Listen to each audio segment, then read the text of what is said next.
world that I call old school. Sipping on my brandy, I'm feeling brand new. Got the feather in my hat because I'm just that cool. You peeping at my alligators bent kinda slow. I look good, I look good, I look exactly the way you wish you could. I look good, I look good, I look good. Brandon Morrow is set to take on the Tampa Bay Rays against David Price. Great pitching matchup here again tonight. Blue Jays won behind Ricky Romero last night 7-3, and 3 more home runs in the game for the Blue Jays. The bats are starting to come around, but the starting pitching has been excellent. They certainly have. This is going to be a lot of fun tonight. You got a couple of flamethrowers on the mound tonight. Take a look at Tampa Bay's lineup tonight. They're 5-6 early in the season. Desmond Jennings, Ben Zobrist, Carlos Pena. Pena drops down to the 3rd spot tonight. Longoria, Luke Scott, Jeff Keppinger. Matt Joyce starts in left field. He's got a 5-game hit streak. Hit a home run here last night, and Matt Joyce is a guy that has got a lot of power, and he is really longing to be an everyday player. He hasn't had that opportunity. He wants to be an everyday outfielder for this team. And what he did in last night's game is going to go a long way. 3 hits against Ricky Romero, staying right in on that left-hander. Tonight, though, it's Brandon Morrow taking the mound for his 3rd start. His ERA is excellent, 2.57. Opponents are hitting just 152 over the 14 innings that he has thrown this year, but he really doesn't have much to show for it. A couple of no decisions. His last start, he got stronger, had better delivery later in the ball game. His last 3 innings, he gave up just 2 hits to the 11 batters that he faced, the Baltimore Orioles. Unfortunately for Brandon and the Blue Jays, those 2 hits were home runs that really cost him in that game, but much better as the game went along. First batter to face Brandon Morrow will be the leadoff hitter Desmond Jennings. He's 25 years old. He came up at the end of 2010, and he's got an unusual split. Last year against fastballs, he hit just 236. Off-speed pitches, not a problem at all. He hit 300. That's unusual for a young hitter. Totally opposite than Brett Lawrie's splits. Young players, when they come to the big leagues, pitchers want to challenge them with fastball to see if they can turn them around. Desmond Jennings hits lower against the fastballs, so you got to believe he's going to see a lot of fastballs from Brandon Morrow tonight. Now, Brandon Morrow's bread and butter is the fastball. The difference for Morrow this year, a little more sink on that fastball, and he'll mix it more effectively with the curve and the changeup. Jennings 0 for 4 with a strikeout in last night's game. First pitch of the ball game. Fastball down and away. Jeff Mathis behind the plate tonight as JP Arancibia gets the night off. So many of these Rays have struggled getting out of the box to start the season. Ball was fought off, and there's a fastball he was late on. Good heater. Not the best that Morrow can get. Just 92 miles an hour. That's a first inning fastball. While he's starting to get loose, and you can tell that Jennings was a little bit tardy on it. Ball in the strike. Defense basically straight away for Jennings. There's a slider, misses downstairs. Straight away in the outfield, pretty much straight away on the infield. Jennings will use the whole field. He made his major league debut right here in this ballpark back in 2010. Late on that fastball. The numbers are living up to what we're seeing. He's a little bit tardy on that fastball. Jennings was a great football player in junior college. He was a wide receiver that set some national records for receptions, and you can see he is athletic, but just trying to get the timing down. Another fastball. That's a good sign. That went up to 94 miles an hour. In his short career, he's had 16 hits against the Blue Jays, but he's had 5 of those leave the ballpark. He's got power from that leadoff spot. 2 balls, 2 strikes. Leadoff batter here in the first. Blocked by Mathis, and it's a full count. Jeff Mathis making his 3rd start behind the plate in place of JP Arancibia. Mathis has gotten off to a good start with the bat. JP gets the night off. Good complimentary player for Arancibia. Mathis is a fine defender. Full count. On the ground, bounced up the middle for a base hit. Looked like they went with a breaking ball, and he was able to put it in play and bounced it right over the mound. Let's take a look at the scouting report for Brandon Morrow, brought to you by Home Hardware. Homeowners helping homeowners. The fastball is still his bread and butter pitch. He's going to have to throw it. He's going to have to throw it for strikes. He'll throw his slider. This is his pitch selection in 2012. The slider, he's worked on the curveball and the sinking fastball, which is more like a changeup. The splitter is more like a split change, so he'll use that to change speeds. The strikeouts are down for Brandon Morrow, but the distance in the game is much better, going longer. Zobrist drives this one high and deep to right. He has just hit his second home run of the season. A 2-run shot here in the first. He was looking for that fastball and jumped on the first one. Left-handed hitters love the ball down and in. You have to be short to the ball if you're going to get that ball down and in, so you have to take a short path. You could see Jeff Mathis wanted the ball away, but it's in, and then Zobrist drops the head of the bat on that ball. And just like that, it's 2-0. Zobrist hit a 2-run first inning home run last April against Ricky Romero. Those were the only runs of that ball game as James Shields shut out the Blue Jays 2-0. There's the change of the defense right there. You can see Escobar taking away the bunt from Carlos Pena, who's hitting third tonight. A little bit of a change by Brian Butterfield with his defense.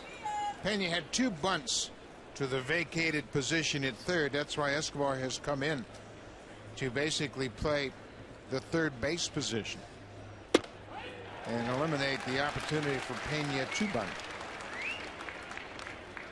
And it depends on the situation. Nobody out here, so obviously they don't want to just give Pena that ability to bunt to get on base. Nobody out, nobody on. This is the defense that he is going to see all night. Now they will change if there is a runner on base, and we can talk about that later. This ball is hit high into the air, but Rasmus has plenty of room. Pena's retired. That's the first out of the ball game. That has to be a welcome sight. Getting a couple of runs early for the Tampa Bay Rays. They have really struggled with the bat over the last 11 games or so. Just 41 runs for their pitchers to work with. Evan Longoria was 1 for 4 in last night's game. He was hitting third in the lineup against Ricky Romero. Tonight he's the cleanup hitter against Morrow. Boy, these two teams really stack up well, especially this year. The Blue Jays much more athletic, better defenders, and I think they kind of patterned themselves after the Rays in the way they play. They can manufacture runs, both of these teams. Longoria drives this ball. Bautista looks at the wall, jumps and makes the catch. Boy, he played that perfectly. He looked back, saw how much room he had, and knew he had a chance to make a catch and stayed with it. First thing that an outfielder has to do on a ball that's over his head and it's high enough, you got to go back and you've got to find that wall. Jose Bautista knew exactly where he was. This ball is driven by Longoria to right field. Now watch Bautista check. He knows where that wall is, times it perfectly, and takes away a hit from Longoria. Defense has been sensational. All over the diamond. Bautista threw out Carlos Pena in the first inning of last night's game, trying to stretch a single into a double. Now Luke Scott squared the bunt with that shift way over, and the Blue Jays kind of felt Scott might not bunt because he's dealing with a hamstring issue, but right there looked like Scott was going to take advantage. Now Escobar comes in and tries to put those thoughts out of his mind. Yeah, just put it out of his mind and make him swing into that shift. The last thing that Luke Scott wants to do is drop the bunt down, hoping for a hit, and then hurting that hamstring just a little bit more. 2 outs. Tampa Bay is taking a 2-0 lead here on Ben Zobrist's home run. And sometimes they just beat the shift. Bautista's thinking about going to first, and Scott was aware of that. He hustled down the first baseline, but Luke Scott hit it right through that shift. Look at all the players on the right side. of the diamond, and he gets it right in front of Bautista. You're right. I think he had thoughts of maybe coming up throwing to first base, but Luke Scott knew that too. Yeah. That's why he's got that big smile on his face, because he had to hustle down there. That ball took a little wicked hop to Bautista's left and kind of eliminated any chance to make a play. Jeff Keppinger, in his first season with Tampa Bay, playing at second base tonight.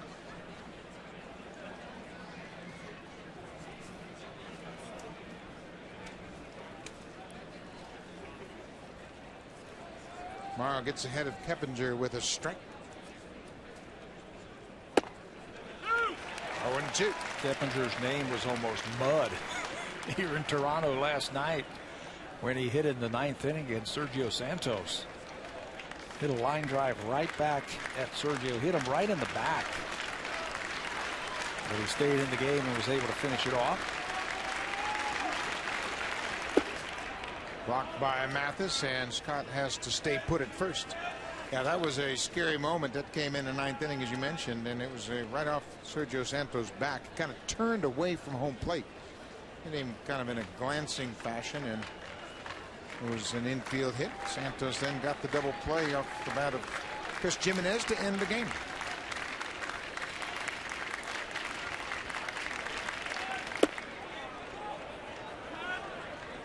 He's going to have to get that breaking ball right there, a little bit closer to the dish, and make those batters attempt at it.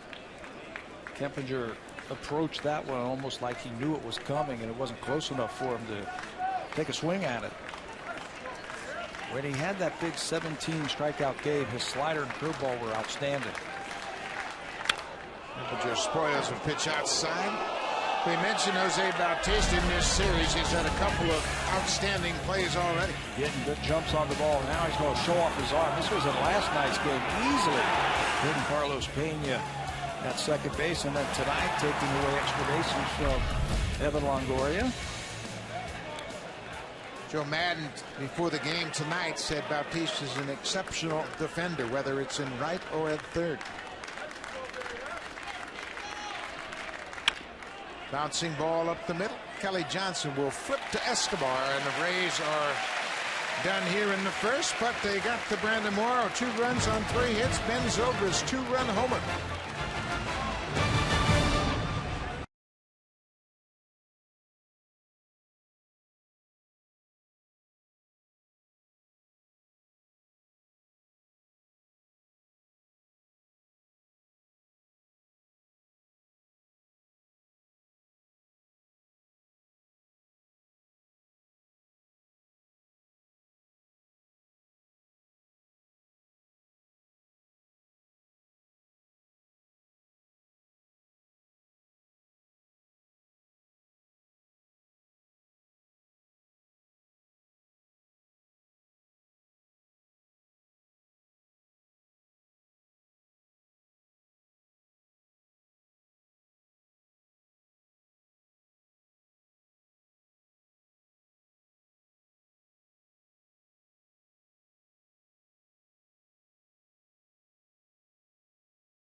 They hit 3 home runs in the ball game, including Jose Bautista's second. And boy, what good numbers for Bautista against the very tough David Price.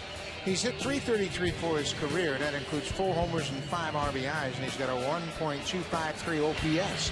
Edwin Encarnacion tonight is the cleanup hitter behind Bautista. Adam Lynn had a big night at the plate last night. 3 hits and his home run in that ball game last night, his first of the season.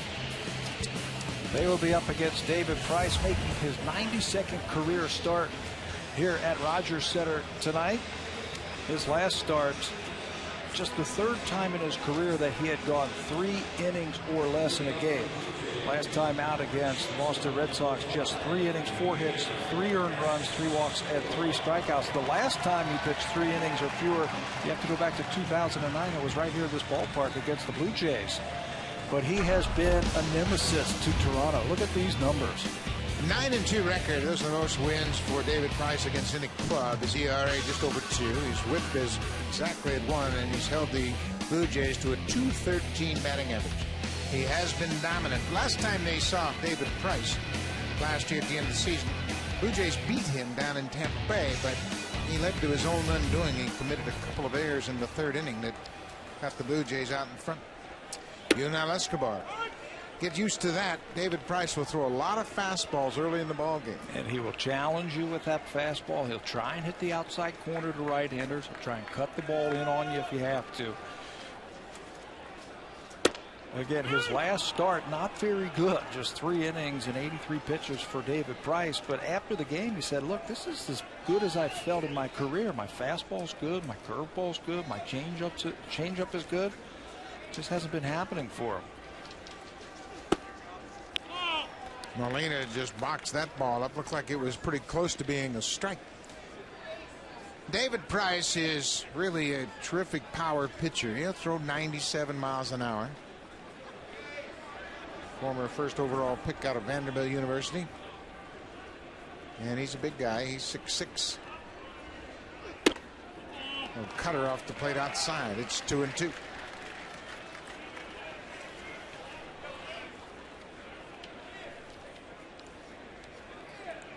He struggled a bit over his last 8 starts, going back to September 2nd of last year. He only has 1 win in his last 8 starts. But then again, starting pitchers don't have a whole lot to do with the outcome. They can pitch and keep the other team off the scoreboard, but got to have some run support. Well, that certainly has been the problem when Price has faced the Blue Jays over his last 3 starts. Base hit through the hole on the right side. Escobar gets things started with a single to right. Take a look at the scouting report for 26-year-old David Price. You mentioned the fastball, Buck. He'll throw it 3/4 of the time. 75% he will challenge you with it. The changeup is a decent pitch for him, but it's not his #1 pitch, probably his 3rd best pitch. He's been mixing in a cutter here, especially backdooring it to right-handers. He's got a good curveball. Again, he says a lot of those pitches, they feel fine. He just hasn't been able to put them where he wants to. You can see that 2-strike approach by Escobar. It's pretty good. Kelly Johnson steps in against Price with Escobar at first. When he turned that ball over, Johnson was looking for something out over the plate, and that ball ran down and in on him. Almost like a 2-seam fastball to get under his bat. Johnson has a home run off of David Price in his career. Came in that last time they faced Tampa Bay and Price down in Tropicana Field. Kelly Johnson hit a high breaking ball, stayed up in the zone, and he hit it to the seats in right.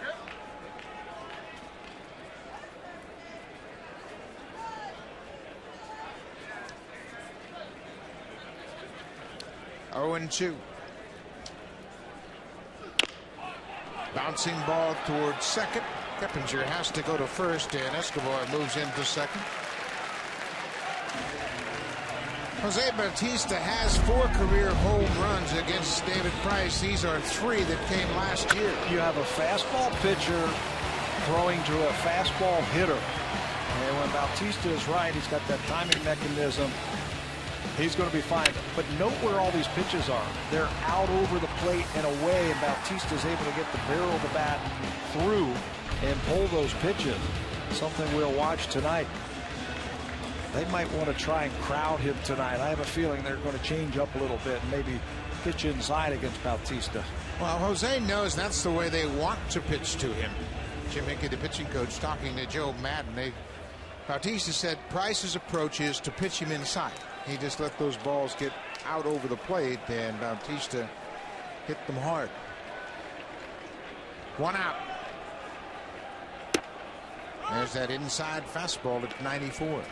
Yeah, just watch Jose Molina, catcher for the Tampa Bay Rays. Sliding to the inside like that. There's the defense. And that defense, Buck, is a little bit different than what we saw last year from Tampa. It sure is. 3 infielders on the left side of the infield. With Price on the mound last year against Bautista, they played it straight away. It's interesting this year as a team they're over exaggerating their shifts. Bautista thought that was off the plate and steps away from home plate. He is loading up on that back leg. It looks like it was a pitch that was down. Got enough of the plate in my mind. Jose Molina does a good job of framing it for plate umpire Paul Nauer. Bautista behind 0-2. Price takes a little bit too much time for him. Boy, that's the last thing you want to see when you're facing a tough customer like David Price, is that borderline pitch called a strike.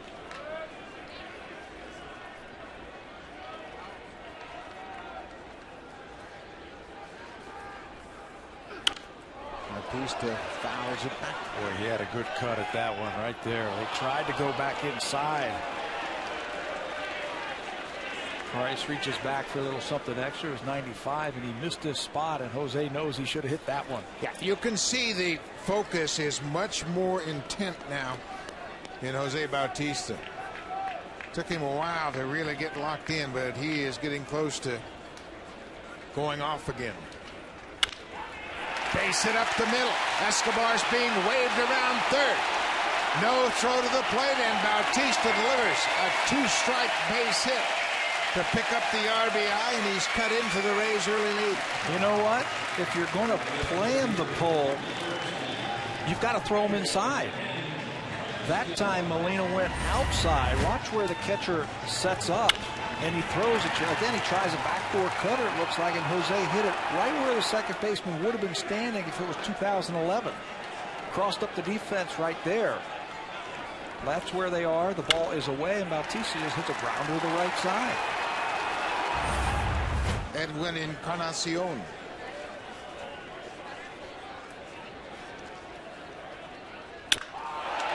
Line drive left field. That's a base hit. Bautista will stop at second. That looked like an off-speed pitch that kind of stayed up in the zone, and Encarnacion hit it off the end of the bat.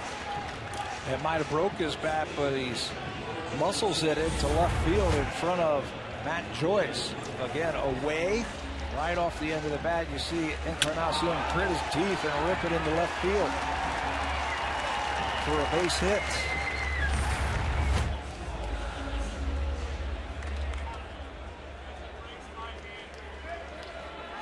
Just the 4th hit for Encarnacion in now 19 at bats. Lind right at 300 for the season.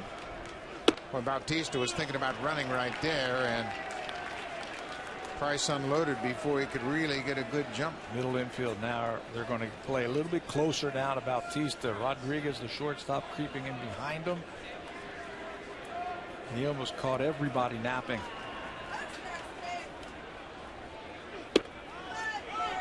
Ball and a strike to Lind. Look at the difference in this runners in scoring position average. This year they're first in the majors at 367. Last year as a team they hit just 237 in these situations. Why do you think that's improved so much? You know, they were talking about it all spring training long about having a better 2-strike approach and, you know, really making the pitcher work deep into the counts, and I think that is why they are hitting so much better with runners in scoring position. They're not giving away at bats. They're closing up their holes when they get to 2 strikes. Lind is late on a pitch, but I like that approach. He is using the opposite field, and he's not concerned about pulling the ball.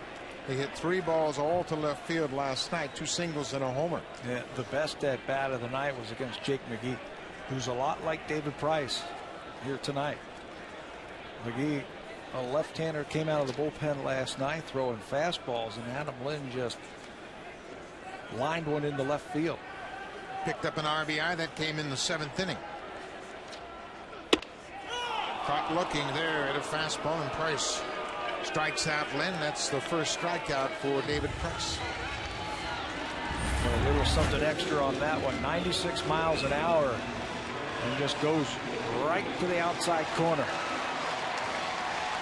Got plenty of the plate. So they're 2 down now. Runners at first and second. Brett Lawrie has homered in back-to-back games. Drove in 3 last night. He drove in 1 run last night with a solo home run. Takes a first pitch strike. Lawrie hit his first home run of the season on Sunday afternoon off Brian Mattis. Having a good homestand. Hitting nearly 350. Putting together some good at-bats. Another fastball inside. Price likes to use the fastball inside to right-handed hitters. He can throw it up there at 97 miles an hour. That's the impressive thing with Price. He's got a very simple windup. His mechanics are very simple, very repeatable delivery, and he can throw that fastball to both sides, inside and outside. Fastball away. Price buckles down and strikes out 2 to end the inning, but the Blue Jays scored a run on 3 hits. This fastball down and away disappears.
On Sportsnet, brought to you by your local independently owned home hardware and building center location. Homeowners helping homeowners.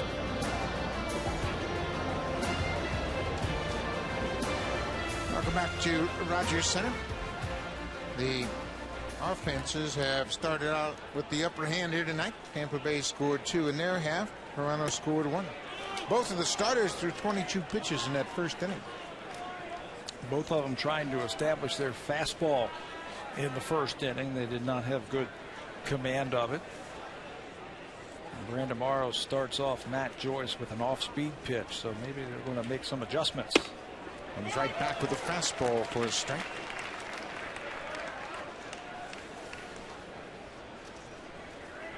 Morrow making his 9th career start against Tampa Bay. He has a career record of 4-3. That ball is up and hit high and deep to right. Bautista on the run at the wall, and it bounces off the wall. Rasmus is right there to back him up. That ball was an off-speed pitch. Looked like it stayed up in the zone, and Matt Joyce hammered it. Yeah, it didn't really fool Matt Joyce. When you throw a type of pitch like that, an off-speed pitch, you want to get him out in front, but he stays back, keeps his hands back, and hits it hard to right field. He thinks he's got all of it, but that's the deepest part of the ballpark.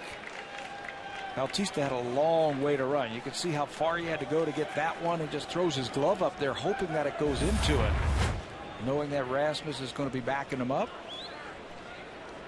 Not a bad idea to throw that. Just have to get it down. make him reach for it. Former J. Jose Molina steps in.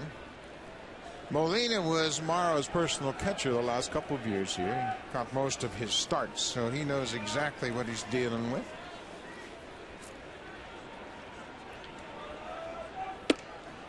Inside.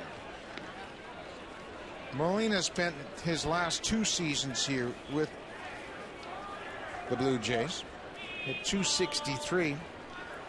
Last year, did a nice job. He had 281 for the season, 15 RBI in just 171 at bats.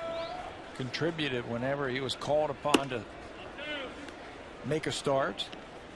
He had a great year batting average wise, balls in play. Hit 363 on balls that he hit. So he found a lot of holes.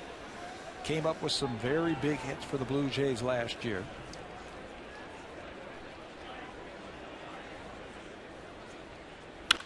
Give you an idea how that stands up against the major league average. The major league average for balls put into play is about 300.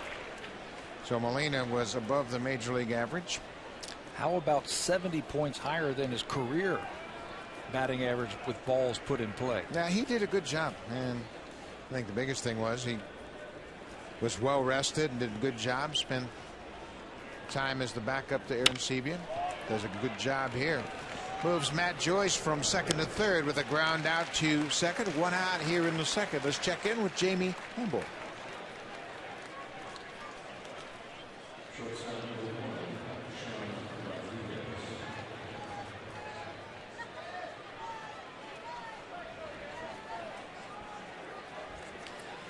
Bottom of the first.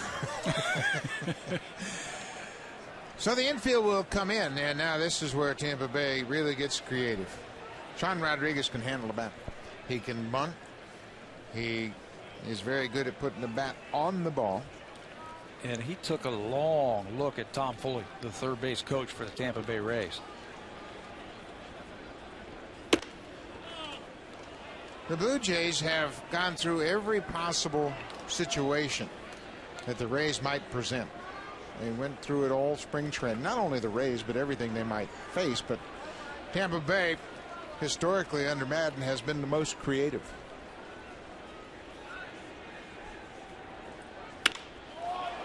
Rodriguez drives it to left. Joyce is tagging. Rajai Davis. Here's the throw toward the plate. Nowhere nearly in time. And Rodriguez does the job.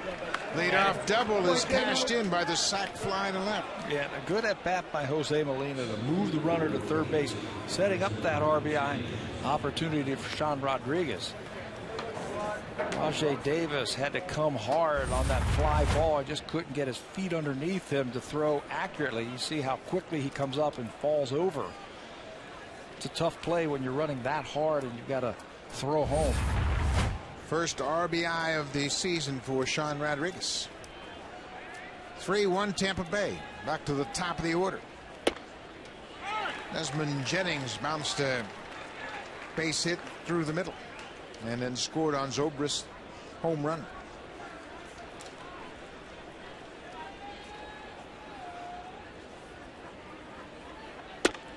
The question here tonight is which one of these starters is going to get it figured out first. That's right. They both have electric arms with electric stuff. Right now they just haven't been able to find the plate and put it where they want to. And whoever finds it first is going to win. Another bouncing ball. Jennings can run. High hop for Kelly Johnson. What a play. What a play. Kelly Johnson has really been busy the last few days working on defense, and right there it pays off. Got a nasty hop, but he stays with it.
Our team of insiders will pose questions, provoke debate, and provide insight while giving fans an opportunity to participate in this heated discussion. Hockey Central open season tomorrow at 11. It has seemed to be a little bit different tone to the playoffs as they have taken the gloves off. It's been rough. Boy, that first night or the first couple nights, I couldn't believe how much they were hitting. First two games, they're trying to set the tone for their respective series, and it's gotten pretty rough. Rajai Davis will lead things off against David Price. Davis has had some great at-bats against lefties so far this season. He is making his 4th start of the season. He would get into trouble last year against right-handers, especially when they would try and throw him off-speed pitches away. I think that's why we saw David Price right there turn the ball over. A little bit of a change-up, and Rajai was out in front of it. Davis has had 13 at-bats against Price. He's 3 for 13. Lays off that high pitch.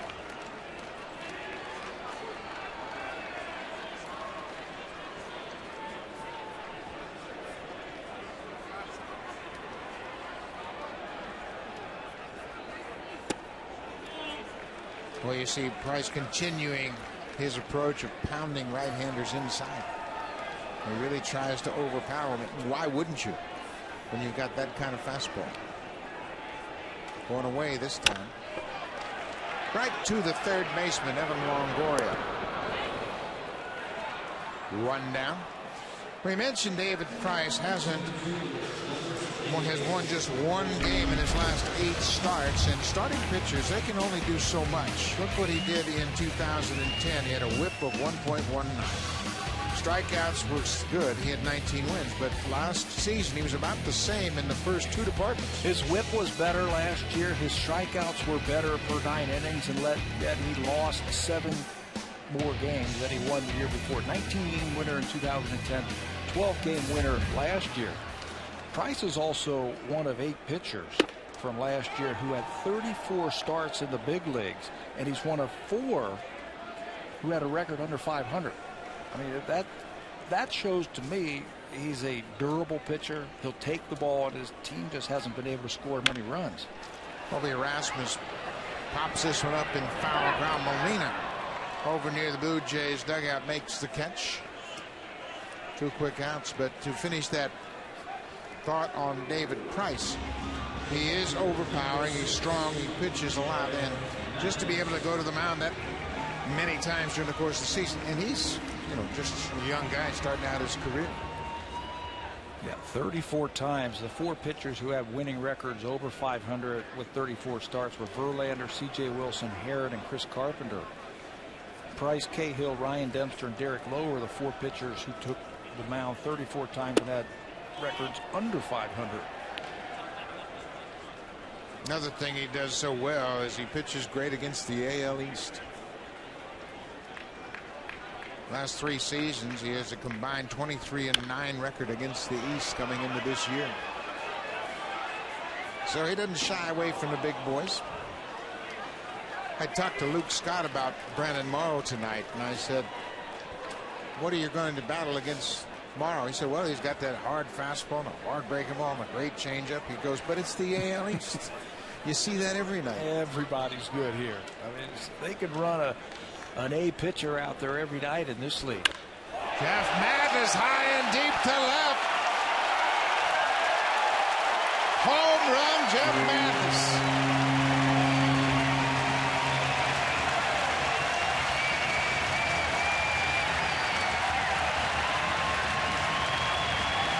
Get your chance to start, do something with it. Jeff Mathis had a very good round of batting practice today. I was standing behind him watching him. It's very short, very compact swing. And he turns on this high pitch from David Price, and he knows it. He knows he got all of that one. Blue Jays get that run back that they gave up in the top of the inning. His 27th career home run comes with 2 outs here in the second. Mathis' career high came with the Angels in 2008 when he hit 9. He had a 21 home run season in the minor leagues at Salt Lake City. Escobar fouls it at the plate. And Mathis is a heck of an athlete. He was recruited by Florida State to come and play football, and they weren't really sure where he was going to play, but he was going to play on the field somewhere. Free safety, quarterback, middle linebacker. He's a terrific athlete. Are you saying that because you're an ex-catcher? Yeah.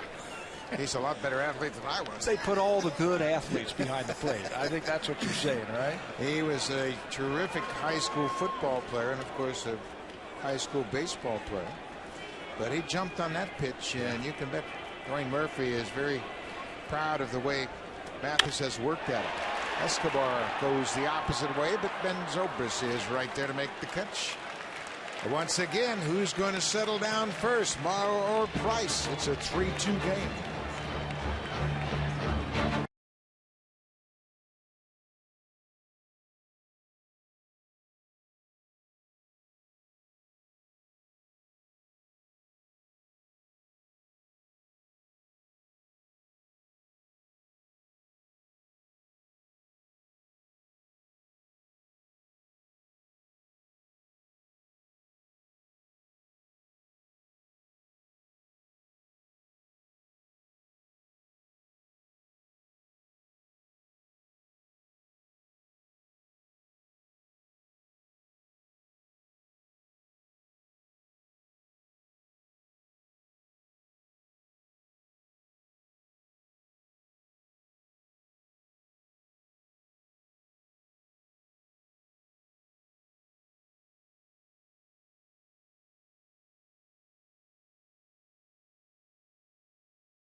Please grace the cover of Canada's all-new sports magazine.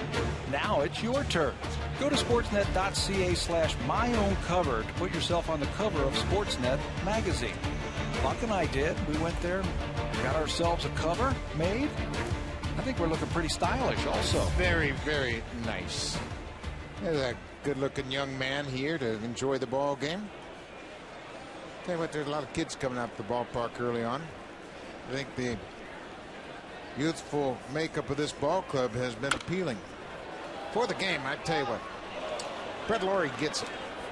Before the game, there were a group of hockey players down behind the cage during BP, and he went over and signed all their jerseys, all their hats, just took his time and shook hands with everybody. And there was a youngster who was celebrating his birthday here this afternoon. Laurie took special care to sign a baseball for him. I asked the kid before the game, who's your favorite player? He said, number 13.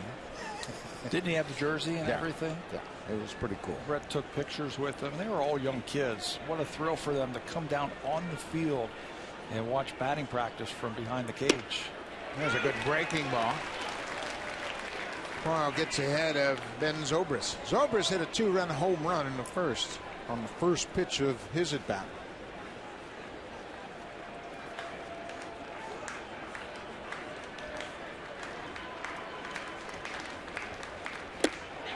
There's that wicked slider. Zobrist strikes out. We mentioned how young this team was. Well, you know what? This is a young team. They have a lot of fun. Brett Laurie is just 22 years old, and he should be the guy that enjoys himself. Why not? He's in the big leagues, having a great time, and he brings a lot of energy to this team. And everybody loves the way he plays. He's not that much older than those kids he was talking to earlier today. Maybe that's why he enjoys it so much. Yeah. Well, he's going out to shallow right field with this shift against Carlos Pena. Nobody on base once again. That slider misses inside. Pena has 998 career hits. Off to a great start this season. Came into this game batting .390. And there's what he's looking at, that shift directed by Brian Butterfield.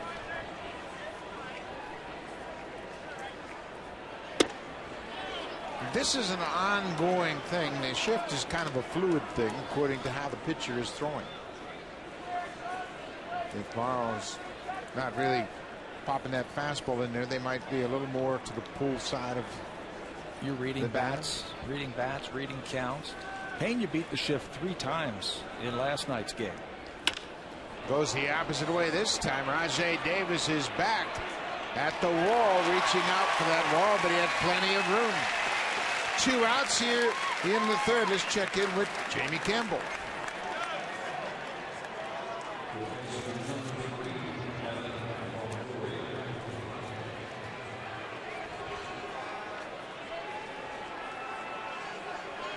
Say all Euclid needed was a little prodding from his manager. That's what it was all about, right? Oh, yeah. Boy, how about that beating Texas gave the Red Sox last night? 18-2. Yeah, it was. Wow. I mean, they might have the best lineup in all of baseball. You know, and it wasn't like they were facing a number 5 starter or anything like that. They were facing Mr. Lester, Mr. John Lester. And they put up 18. Josh Hamilton hit a home run off Mark Melanson that might still be going. It was about 16 rows behind the bullpen in right at Fenway Park. It was a hang and break a ball, and he hammered it. Evan Longoria looks at a breaking ball. That home run that Hamilton hit last night looked like the home runs he hit in the home run contest at Yankee Stadium. Do you remember that? I mean, one was further than the next one. Kept going and going.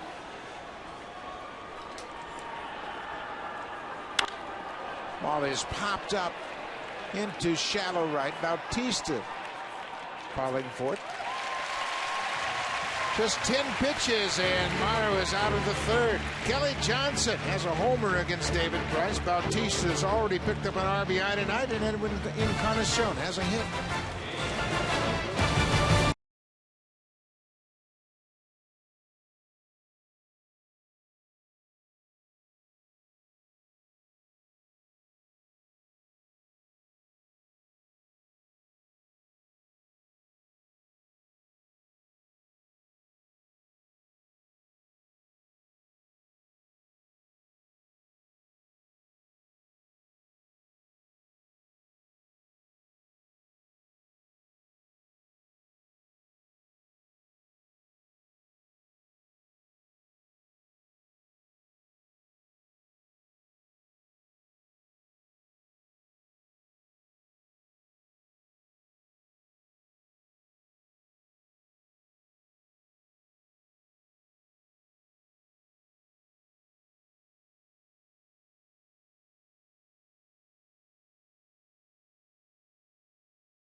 Brandon Morrow and Jeff Mathis having an animated conversation about Morrow's pitches.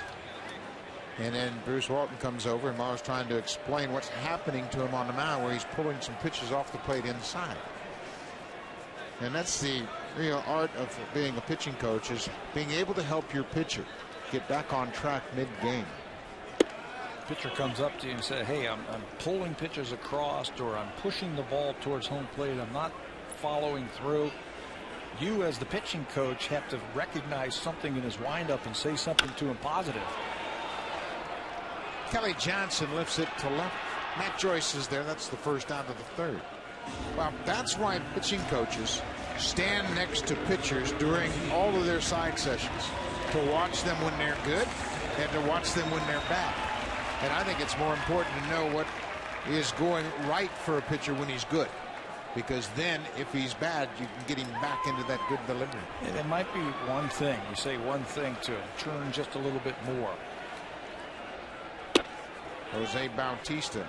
Boy, what an at bat he had in the first, and 0-2 pitch. He singled back up the middle. Picked up an RBI. Now they are staying away from him. Joe Madden was asked about the value of having Jose Molina on his team now, trying to pitch to the Blue Jays. He said, I don't think one catcher is going to really have an impact on a particular at-bat. He can give you some insight to the overall play of the team, but we know pretty much what we want to do against Jose Bautista. You know, and I don't think you can compare pitching staffs. You know, Molina might say, well, in Toronto, you know, this is what I saw from Bautista, but he never had to catch Tampa Bay's pitchers. So how does he match up? 3-1 pitch, off-speed pitch, and Bautista will take four. Well, that's another good sign too. And Bautista is really going well. He gets a lot of walks, and he lays off those borderline pitches.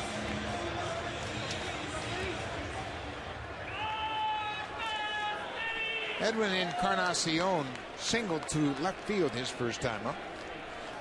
It's a 3-2 ball game, bottom of the third inning.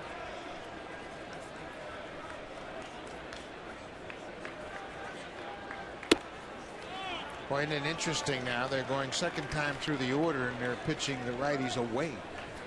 First time through, they were pounding everybody inside. Establish in early in the game and maybe open up the outside part of the plate. David Price's changeup, pretty good, I think. It's very deceptive. It's got fading action on it to right-handers, and he can use it to try and get ground ball outs. He calls it a modified circle change grip. James Shields had a lot to do with that last year, helping him refine his changeup. Shields has one of the best in all of baseball.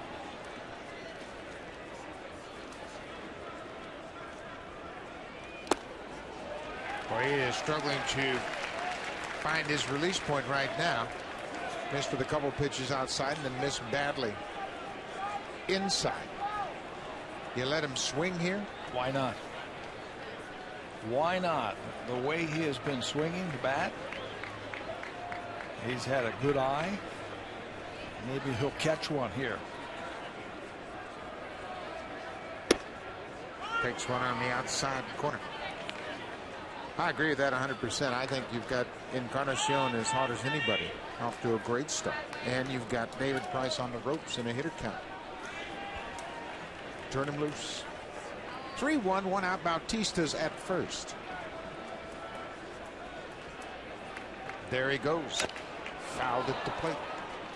Blue Jays like to run in hitters' counts. Why might that be an advantageous time to run? Well, the pitcher is concentrating so hard and throwing the strike and making a good pitch that they see that guy taking off from first base. Maybe he gets out of his rhythm a little bit. Maybe he makes a mistake. Full count. Bautista's got a good lead again.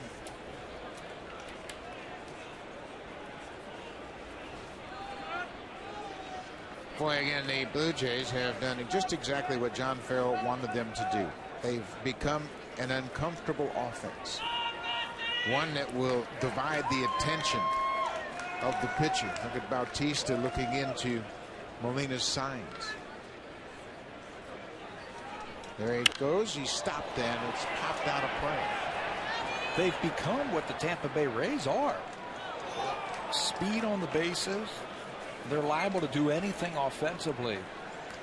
Double steal, squeezes, I mean, drag bunts, bunt and run. I mean, anything you can think of in the game of baseball, the Blue Jays are starting to do now, just like Tampa. Isn't that a fun way to play? Yes. Yes. Makes you concentrate. You're into the game just a little bit more. Another 3-2 pitch. There goes Bautista. Another foul at the plate. And then everybody buys into it, and you get on a roll like that. And you can't wait for the next time you're on base and coaches give you the steal sign. Yeah, and you're looking for something all the time. You get on base, you're looking for Butterfield's sign.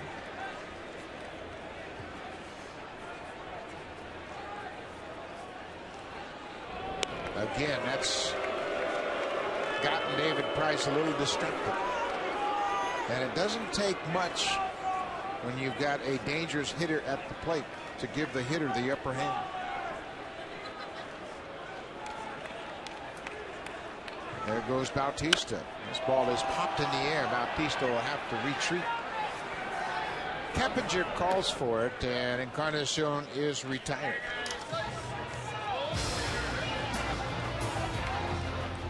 The all-new 2012 Honda CR-V. Yeah, it does that. Honda, the official vehicle of the Toronto Blue Jays.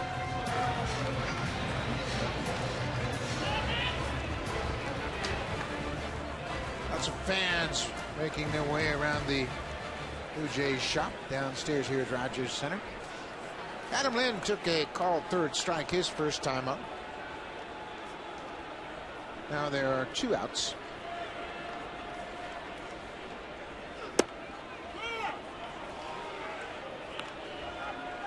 Price must be difficult for left-handed hitters to really pick up on that ball away, because it seems as though he is kind of a crossfire delivery, and then it's down and away at 96, 97. That ball's got to be tough to pick up. He's all the way over to the first base side of that pitching rubber.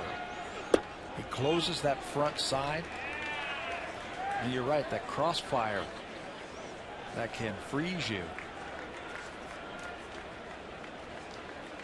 He's got very good mechanics, I think. You can see where he is on that rubber. It's right over towards the first base side.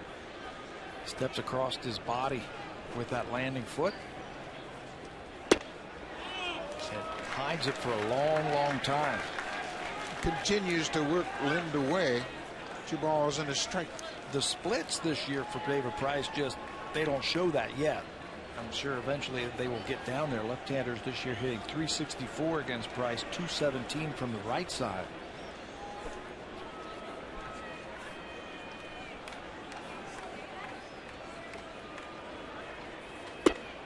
Off the plate outside.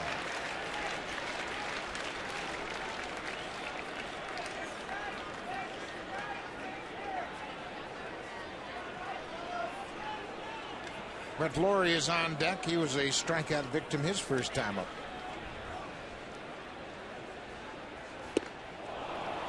With that breaking ball away.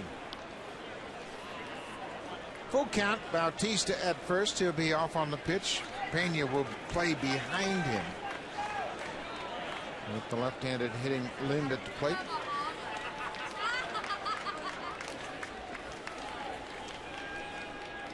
There goes Bautista.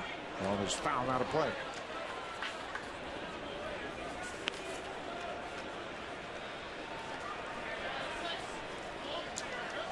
Blue Jays obviously need to improve their record against the AL East. Last year 33-39. So far this year they've split the 6 games.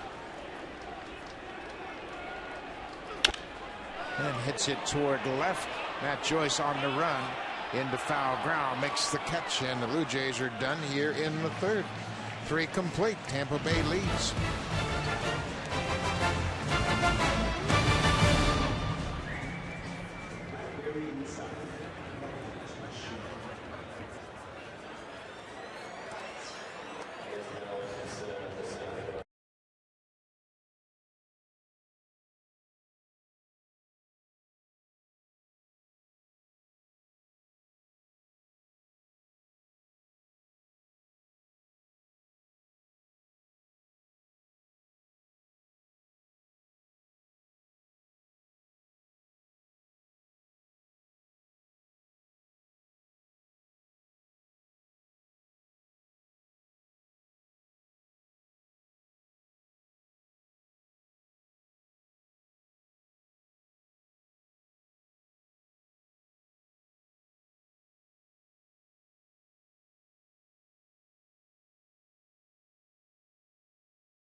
I'm reporting that it includes 2 starters who are candidates to fill that 5th starter spot. It comes up on the 21st in Kansas City. Jesse Chavez is pitching in AAA, and he's held the opponents to a .220 average. Drew Hutchison off to a great start in AA. A .216 ERA and a 2-1 record. Hutchison is 21 years old. Jesse Chavez is 28. And Chavez has had big league experience. Drew Hutchison hasn't pitched an inning in the big leagues. Just a reliever. Chavez also. You know, John Farrell has named a couple of candidates. He's mentioned Chad Jenkins from the AA team. He also mentioned Aaron Laffey, but he's still going to have to be down in the minor leagues. He's got to stay down there at least 10 days unless there's an injury, since he was sent down on the 15th. So you can eliminate him. Joel Carreño's name has been thrown around the last couple of days, but he is throwing, I believe, tonight. So that will throw him off track. Yeah, and a lot of it depends on how the pitchers line up. And Drew Hutchison, if it is him, would be pitching on his 6th day. And that's not that big a deal. It's not that far off his regular schedule. Well, there's another good changeup to Luke Scott. Luke Scott went out and had a look at that outside corner as if to question the umpire in that call.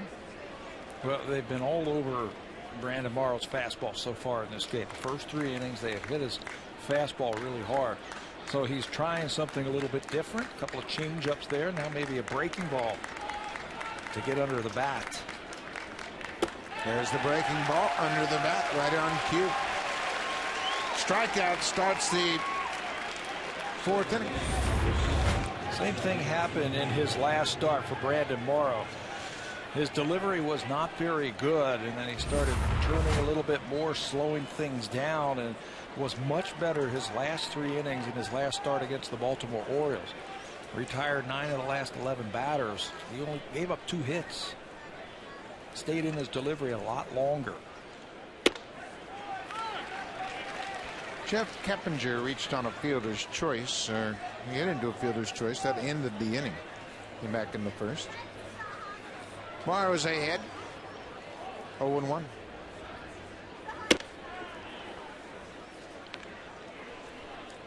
I just really have the ultimate respect for starting pitchers. I think they have to be so athletic. They have to be so strong and physical to pitch 7, 8, 9 innings. And they have to have a feel for the game. You have to be able to make changes on the fly. In other words, you have to be an athlete. You know, we kid around and, you know, we call pitchers non-athletes and all that kind of stuff, but they're some of the best athletes out on that field, to be able to control their body while they're out on the mound. Keppinger. Laurie wide of 3rd, right on the money. Boy, Brett Laurie's got tremendous range to his left. Probably the best range of a 3rd baseman in the American League. Adrian Beltre won the Gold Glove. Evan Longoria is a fantastic 3rd baseman, but both of those players I don't think have the range of Brett Laurie. He has tremendous explosive range where he just explodes off contact and really covers a lot of ground. Matt Joyce jumps on the first pitch and hits it hard. Rasmus on the run. It's over his head and off the wall. Matt Joyce is on fire early in this series. That's his 4th hit, his 3rd extra base hit. Well, if you play left field against the Blue Jays, you're going to have a good series. We saw Nolan Reimold have a great series against the Blue Jays just before Tampa Bay came to town, and now Matt Joyce playing left field again tonight. His 2nd double over the head of Rasmus in center field. Cody Ross played left field for Boston. He had a good series too, hit a home run. Seems to be the hot position if you're coming into Rogers Center. Jose Molina off the glove of Brett Laurie. Joyce will come around 3rd. He's going to score. It was a hot shot to the glove side of Laurie. Interesting to see how they score that after the controversy last night. And it's got to be a base hit. I believe so. Hit to the glove side. Just like last night's ball should have been a base hit when it went off the wrist of Evan Longoria, this is a do-or-die play by a third baseman. That ball is hooking, and that last shot we showed right there showed you how hard that ball was hit and how much spin is created off the bat of Molina. It's a do-or-die play. You come up with it, you look like a hero. You don't, it's a base hit. Same for Longoria last night when J.P. Arencibia hit one down there in the third inning. Laurie got a good angle, but when he swiped at it, it just got past him. Sean Rodriguez picked up his first RBI of the season with a sac fly in the second.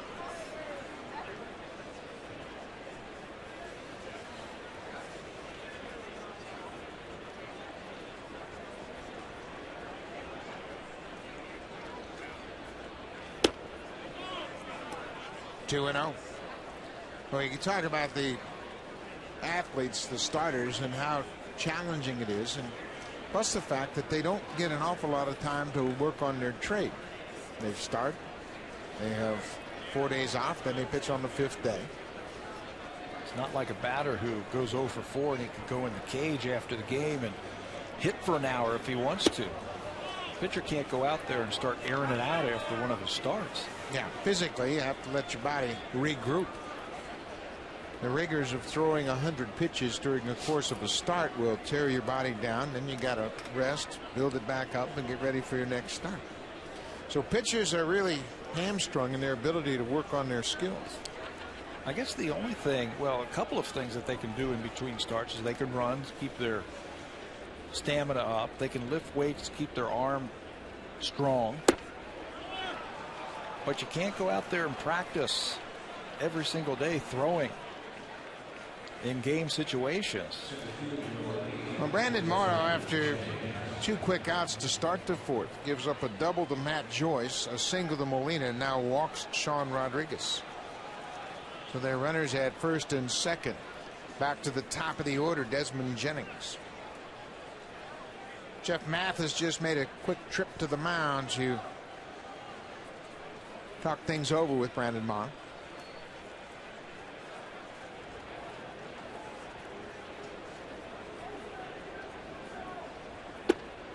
Breaking ball missed away.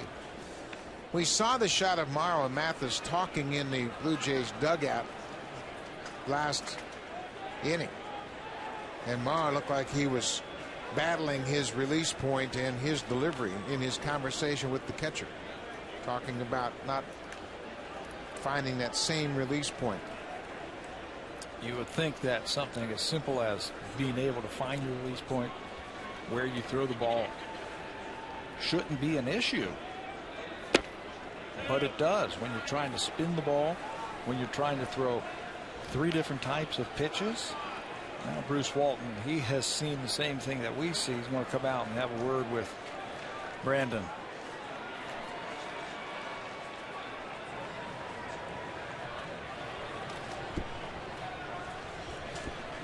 When you talk about a matter of inches, and we talked about this with Ricky Romero in the baseball, but you know, Brandon's just off a little bit. He's going to be underneath that changeup, and I think that's probably what's caused him problems here tonight. Yeah, you could see him talking in between the innings about being able to get out there and finish my pitches like this, or might be pushing the ball or things like that. Something that simple. But I think it all starts with the lower half right here. He's got to load up just a little bit better.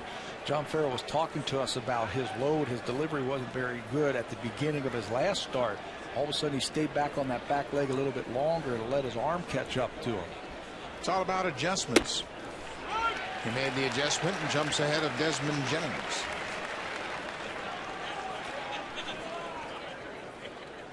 Morrow has thrown just 8 of 27 first pitch strikes so far coming into this inning. You know, that's why that pitching coach will go down there and he'll stand right next to that pitcher when he's warming up, and he'll see him from different angles.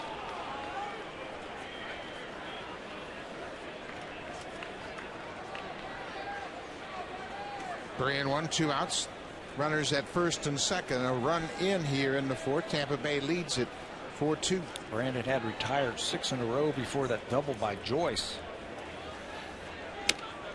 Bases will be loaded. Morrow's really battling his delivery. Pulled that one way out of the strike zone. So back-to-back walks, and now Ben Zobrist comes to the plate. He's already homered here tonight. Fastball that they wanted to go away. Watch where it ends up, right? Down and into a left-hander. Zobrist just drops the head of the bat on it.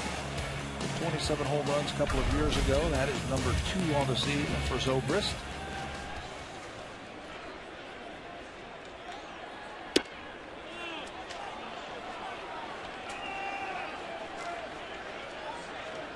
Six RBI now for the Rays right fielder.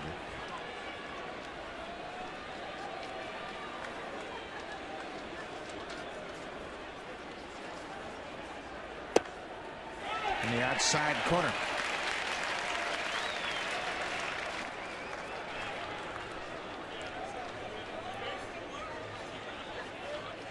Big numbers with the bases loaded for Zobrist. Good average, and he's gone deep 5 times. He's a grinder. He doesn't give away at bats. Switch hitter. You can see Morrow is really indecisive, and he's just not really sure what would work in this situation because he hasn't been able to find those pitches consistent. He remembers that fastball he threw to him in the first inning. Ball on the strike. Pull that one down and in. It's a big pitch right here. 2-1. You don't want to go to 3-1.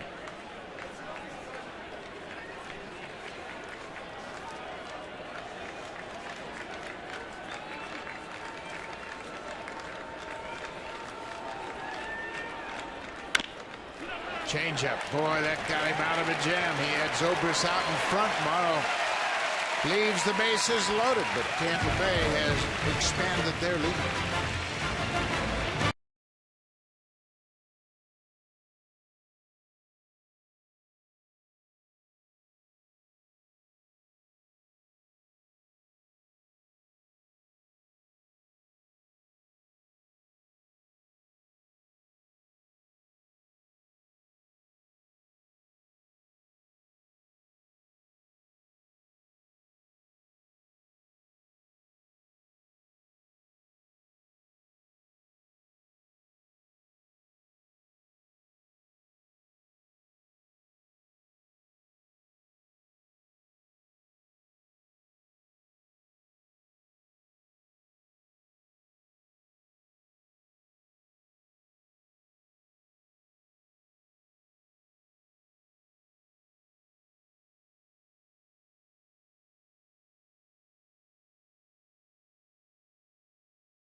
Tournament that will take place in June 9th and 10th to benefit Mount Sinai Hospital of strikeout cancer.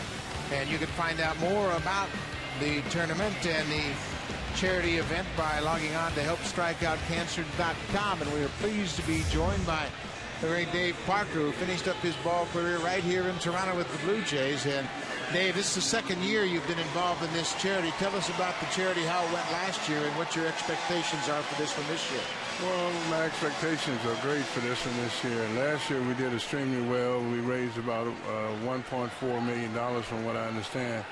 And that's a great beginning. And the second year we're looking forward to even be better. Who are some of the players that the people can expect to hang around with and go out and play with? Well, Andre Dawson, Hall of Famer, is here. Tim Raines will be here. Debo, Dwight will be here, myself, and a host of others. We got a star-studded group of guys that's looking forward to sharing their time with you people out there. And it's all about a tournament, so you guys are going to be involved as players and celebrities and get involved as coaching, I'm sure, and a little bit of fun for everybody.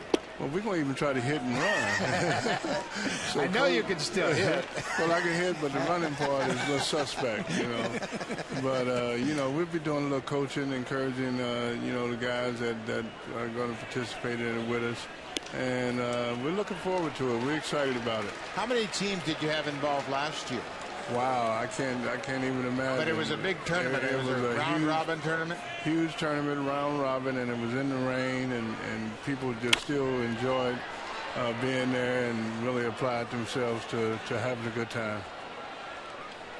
And it is for cancer research, is that what I understand? Yeah, cancer research, prostate, breast, and ovarian cancer. And it's for Mount Sinai, cancer research from Mount Sinai. So it's just a worthy cause. We lost a great player, and Gary Carter, this past year. And, you know, it's just sad that he died so soon. And I lost a nephew at 24 years old from throat cancer. So this is a dreadful disease, and research, we need all we can get. How well did you know Gary Carter? You obviously played against him when you were both in the National League, but did you have a chance to get to know Gary a little bit off the field? Yeah, I had a chance to know Gary pretty well. Last year when he was at this event, we sit up and talk baseball in the bar until about 3 in the morning. And me and Gary put a play together that goes down as one of the best plays in All-Star history. So in Seattle? We got a great history together. A fierce competitor, religious guy, just fun to be around, and I'm going to miss him. You had some great arm from right field, and you showed it off in that All-Star game. Yeah, but he made a great play, too. It took us both. You know, he went up and came down and blocked the plate, and he made the play on the ball, first of all, and then came down, blocked the plate, and tagged down and out. 2,715 hits, and you must be very proud of your career. You were a threat every time you walked to the plate. Well, I would like to think so. You know, I enjoyed every minute of my career, and I played it at 100% every day. And it seems like I just did it 2 weeks ago, you know. But here I am, been out of the ball about 30 years, and, you know, like everything I did now is history. When you look back on your career, you spent a long time in Pittsburgh, and that's where you came up. And you guys had a reputation, Pittsburgh Lumber Company, of really swinging the bats. Was that your most enjoyable time in the big leagues when you were there with the Pirates? You know, the first is always special to you, but the best time I had with any team was probably the Oakland A's. Because we had everything. We had speed up front, power in the middle, you know, just great bats in the latter part of the lineup. We had starting pitching, we had relief pitching, we had it all. We were sound defensively. So, you know, Oakland A's is probably the best team I ever played for. And that team only won World Series. One World Series. I can't believe it. They were loaded, that Oakland A's team, when you were there. Dave, you watch baseball. You love baseball. Who do you like watching? If you're walking past the television, who do you want to see hitting? Well, you know, right now I like Votto. I mean, I get a chance to watch him on a day in and day out basis, and he does everything well. He has power to all fields. You know, his foot speed is good, but not great. His glove is good, and at the plate, he's a thrill to watch because he drives that ball the opposite way, and he stays behind the ball extremely well. Well, you got to get DirecTV if you don't have it already. The baseball package to watch the guy out in right field here for the Blue Jays, Bautista. What a joy it is to watch him day in and day out. Yeah, I've heard some great things about him, and I do have DirecTV, so I had to pick him up. You got to start checking it out now. I will check him out. He's like you. He could do it on both sides of the baseball, out in the outfield and at the plate. Well, that's great. That's great. Dave, we want to wish you the best in this charity event, and always great to see you. It's strikeoutcancer.com, and it's a benefit for Mount Sinai Hospital to help raise some funds to get involved in cancer research. And good luck to you, and always great to see you, man. Well, thank you, Bob. That's Help Strike Out Cancer. And you can log on and find out more about it. And it's going to be a great event. It'll take place June 9th and 10th here. And there's the website. You log on to helpstrikeoutcancer.com and you can find out more information about this very worthy cause. And Dave Parker and Andre Dawson are here tonight in Rogers Center to try to raise awareness for this June event. Colby Rasmus comes up with a 2-out base hit to left. Jeff Mathis homered his last time up. Well, Price is doing a good job second time through the order, how he has gone to the off-speed pitches. He's pitching away. Pretty big numbers for Mathis early in the season, a .571 average. Gave up the home run to Mathis on a fastball that was in. So look at Molina go away now. It gets under this one, and Jennings has room for it. Blue Jays strand the base runner. Now it's time for a Blue Jays Central update. Here's Jamie Campbell and Greg Zahn at the Blackberry Bros.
We move to the 5th inning. Tampa Bay scored 2 in the first, 1 in the second, and 1 in the fourth. Toronto has scored a single run in the first and second. Brandon Morrow hasn't had a real easy time of it so far. Tampa Bay has reached him for 6 hits. Carlos Pena steps up. So far he is flied out twice.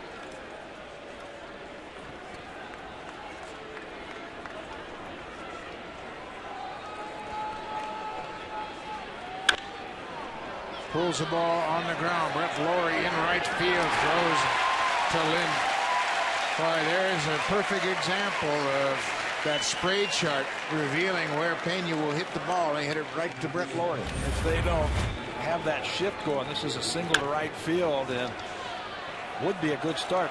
How about Brett Laurie with the 360 as he catches the ball to his left, and watch him full turn. You do that so you can keep your front shoulder closed, you can plant that back foot, and you can get something on your throw. If he tries to go the other way, that ball could go anywhere. The breaking ball has bounced in the dirt. And again, Laurie moved all the way across the field into right field. And then that ball was to his glove side. He just let the momentum spin him all the way around. He threw a strike. He's probably wishing that Joe Madden would bat Pena and Scott back to back because he's getting his sprints in. They wouldn't have that long run. Joe Madden spends a lot of time trying to figure out what the best way is to set up his lineup, to put his defense out there, to use that shift. And he was talking about the Blue Jays and how much they've improved. over the last couple of years, and he has a lot of respect for the direction the Jays are headed. 3-0 to Longoria. There's a strike. He's talked in the past, managing against the Blue Jays, that it wasn't as stressful, if you will, because the Blue Jays offensively would sit back and just try and hit home runs. They really didn't have a lot of movement on the bases. But now since John Farrell has come here, and they've added some more athletes, and they've done some things offensively with this team, it's very tough on the opposing manager to try and defend what they're trying to do. Now, and John Farrell's really worked very well with Alex Anthopoulos, and Alex, of course, is responsible for putting together the scouting bureau, the scouting department, and making sure they listen to the type of player that he wants. Longoria hits it high and deep to left field, over near the seats. Rajay Davis right there, but it's out of play. We had a long talk with Alex Anthopoulos today, and what was the one word that we kept hearing over and over and over about him describing players? Athletes. Athletes. They were going to sign athletes, and he has told his scouts, and the scouting director said, listen, when you go out and look for players, I want to see athletes. There's Alex talking with the Hall of Fame writer Bob Elliott. And athletes on the diamond, and he's buying in more and more athletes on the mound. It feels like if you've got a good athlete and they have a problem on the mound with the mechanics, a good athlete can compensate and find the right way. Longoria lays off the breaking pitch. He'll take the walk.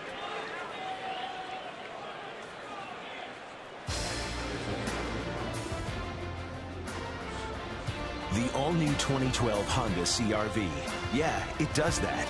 Honda, the official vehicle of the Toronto Blue Jays. All 3 walks issued by Brandon Morrow have come in the last 2 innings. He had 2 walks in the 4th, and now 1 out walk here in the 5th. Luke Scott singled through the shift, and now with a runner at first, the Blue Jays can't utilize that. Escobar has to stay near second base should there be a ball hit on the ground.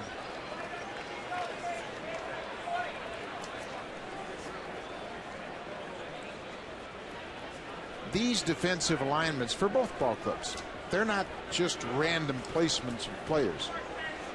They have been told where to line up in the different situations, and now with the double play in order, Escobar has to stay close to second. Kelly Johnson is straight away at his position. And there is a whole lot of information that the coaches go over to decipher where they are going to play these infielders and outfielders and how they're going to pitch to these players. When the Rays played the Yankees early in the season, Tampa Bay used those exaggerated shifts, and Alex Rodriguez afterward said, you know what, that's all that computer stuff. Well, if you've got the information, why not use it? And everybody is using it now. There is a lot of information out there. Counts, who the home plate umpire is. I mean, if you really snap throw to first, and Longoria is just back ahead of the tag. If you really want to get, into it, they can break it down. Yeah, can break it down just about in every aspect. Pitch count, hitters, conditions, indoors, outdoors, ballpark, day, night, weather, everything. I think it's really interesting where the game has evolved with so much information available. 3-0. Luke Scott. Green light. Bounce to second. Kelly Johnson. Low throw to Escobar, but plenty of time. Luke Scott got the green light on 3-0. Hit it hard, but right to the second baseman, who goes to his partner Escobar for another double play. 4-6-3 out of the inning.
Is the band Death Cab for Cutie playing at Massey Hall here in Toronto tomorrow night. The TD Comfort Zone, courtesy of TD. Now, Pat, I know that we have to leave after the game to go to Kansas City, but I know you're a fan of Death Cab for Cutie. You probably got their latest CD, huh? No? Hey, listen, if it's not a 70s or 80s rock band, I have no clue about anybody. So, but I'm sure somebody likes them and they'll have a blast. I tell you what, they're up to date. They got their Blue Jays hat on, the Blue Jays jersey, and they're all set for the ball game here tonight. Yunel Escobar cuts on the first pitch and fouls it up. Death Cab for Cutie playing at Massey Hall tomorrow night. What genre are they? Well, we got to ask our stats man, Mr. Carson. He's probably a big fan of theirs. Past Evan Longoria in the left. Escobar hit it right on the button. It's a base hit. Razor still throwing the ball around, but Escobar has his second hit of the night. I was talking to Evan Longoria before the game tonight about the playing surface, and he says it's one of the toughest in all of baseball. It's been batted down over the years here. There are seams in the ball. You have no idea where the ball is going to bounce once it comes off the turf. That time, it went right under his arm. This is the same playing surface that they have at Tropicana Field, but there is a big difference. Kelly Johnson cuts on the first pitch, right to Pena. Second for one, back to first. What a double play. Carlos Pena with that great glove at first took a hot shot off the bat of Kelly Johnson in turn two. Carlos Pena won a Gold Glove at first base with the Rays back in 2007, the first Ray ever to win a Gold Glove. He is very smooth around that bag. Sean Rodriguez with a nice return throw. He's got a good arm. A pretty double play by the infield of the Rays.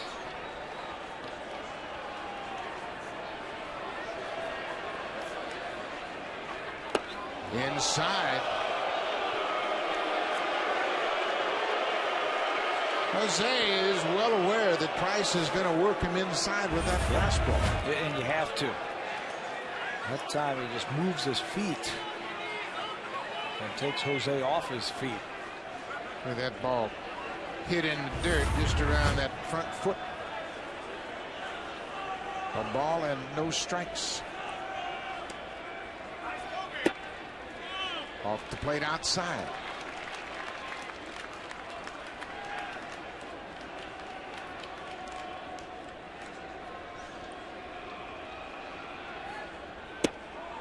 Another off-speed pitch and catches the outside corner.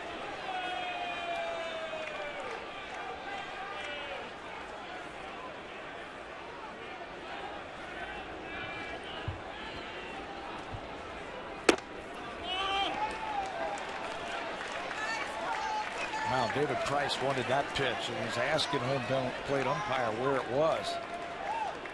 They threw that first fastball in and now a couple away, and he misses with his spot. And it looked like it was right down the middle.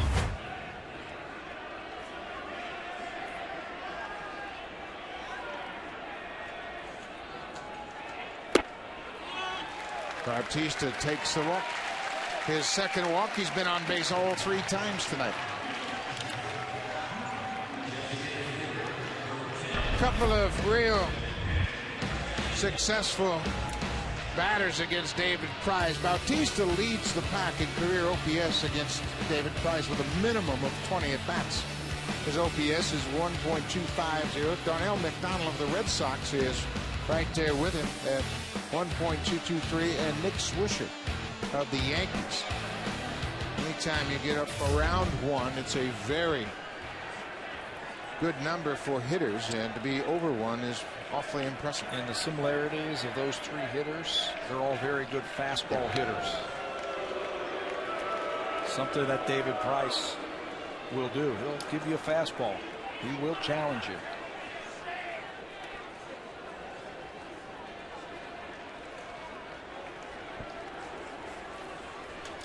Edwin Encarnacion, 1 for 2. Bautista ran last time he was on base. Ran in a couple different situations, and Encarnacion fouled off. a pitch on a 3-1 count, and he was off on the 3-2 pitch a couple of different times. Down and in. Well, Price hasn't been as sharp as we have seen him in the past, much like Morrow tonight. Both starters really not locked in. His last outing against the Boston Red Sox, we talked about the 3 innings that he threw in that game. It took him 83 pitches to get through 3 innings.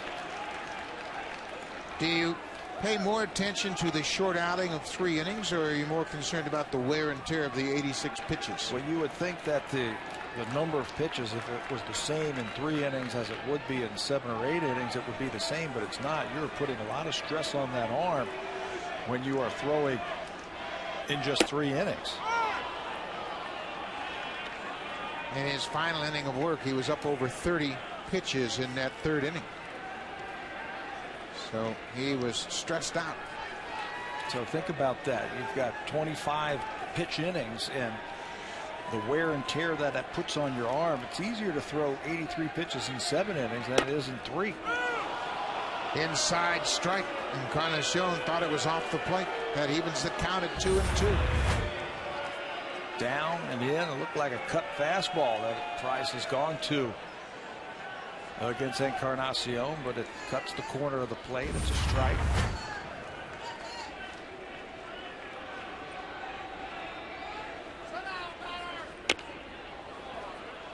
No, that ball bounced. The ball bounced, Jose. Didn't it? Jose is trying to sell it to Paul Nart, the umpire. Joe Madden's going to come out and try to take up the argument, but Nart called it a foul ball. It's a foul tip. And Jose Molina was saying that he caught it on the fly, but from what I saw, it looked like it hit home plate, didn't it? I think more than anything, it kind of sounded like it hit home plate. Yeah, clearly did. But Molina with a great instinct saying, hey, I caught it. And then the umpire, he wasn't really sure at first, but there was 2 distinct sounds. The bat and then the ball hitting the ground before Molina caught it. Another 2-2 pitch. Pulled foul. Well, you can't blame a guy for trying. No, not at all. You never know when somebody will say, hey, that was a catch and you got it in your glove and you didn't mob it. So, okay, that is strike 3. Yeah, and it gets his pitcher off the hook. Especially when it occurs so quickly.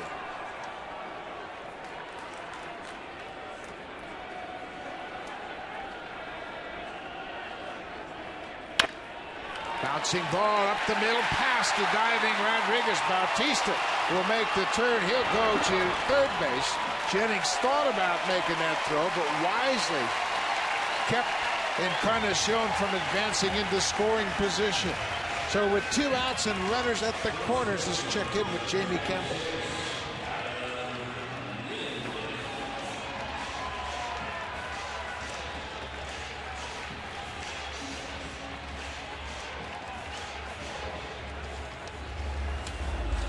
Mike Napoli and Josh Hamilton are both free agents at the end of this season, and Hamilton's off to a great start.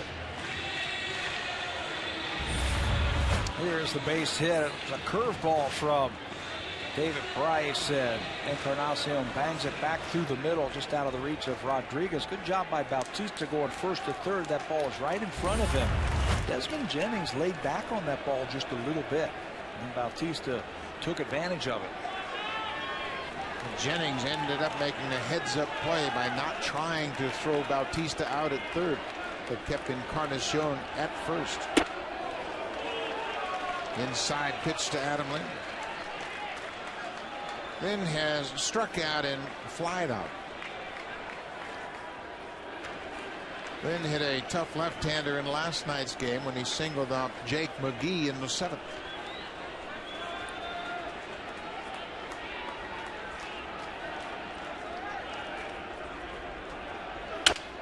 Broken bat and dribbler towards second. Keppinger waits on it, and Lind is retired. Blue Jays strand a pair. We have played 5 complete here tonight. It's 4-2.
donation to Jays Care, you'll be entered for a chance to win the ultimate Blue Jays All Access experience.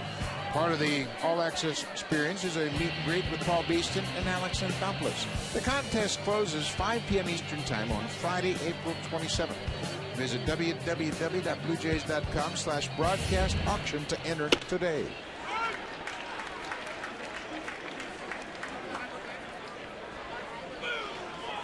Jeff Keppinger, 0 for 2 so far tonight.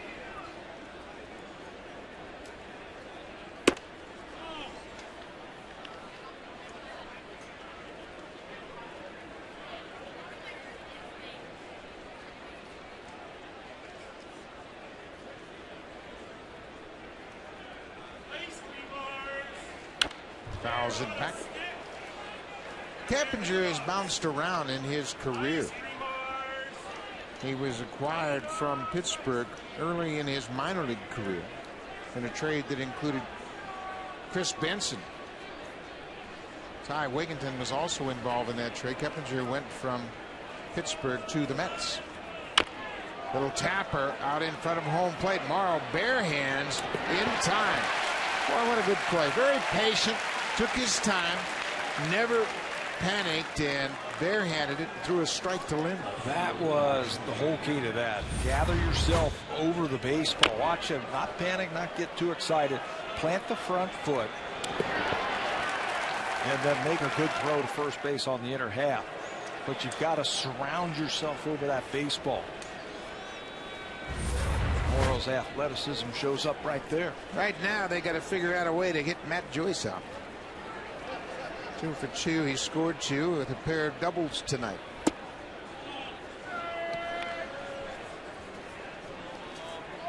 He had a double to right in the second. That led off the inning. Scored on a sac fly off the bat of Sean Rodriguez. And then doubled it in the 4th inning. And was driven in by Jose Molina. Molina hit a hot shot past Lowry at third into the left. Joyce had 2 hits in last night's game, a single and a homer. Got off to a great start last year, did Matt Joyce.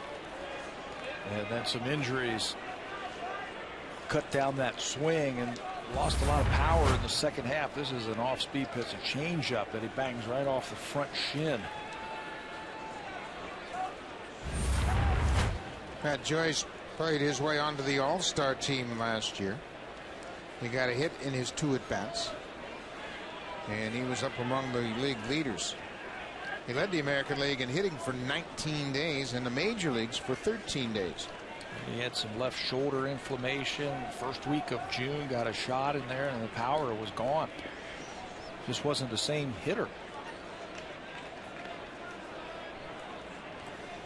He hit .414 for the month of May. It was a club record for the month of May. 2-2, 1 out. Missed with that fastball inside. Jose Molina, Ricky Romero having a little chat here across the diamond. Pitcher taking signals from the catcher. Matt Joyce has just left the yard. 3 for 3, his second home run of the series, and he has really seen the ball well early in this series. 3 extra base hits tonight for Matt Joyce. He had a home run in last night's game also. This is number 3 on the season for Joyce. And the fastball was up and it was in. Watch how he attacks this pitch up and in. Short swing and hooks it to right field on a line over 328 sign. That is a nice looking swing. Not a lot of movement in his lower half. Just a nice weight shift when he swings the bat. Jose Molina fouls back the first pitch. Joyce before tonight against Morrow was just 2 for 14. So the approach Morrow had in his mind had worked up to this point, but now Matt Joyce has the momentum. Left-hander Luis Perez starts to loosen up. Tampa Bay leads by 3 now. It's 5-2.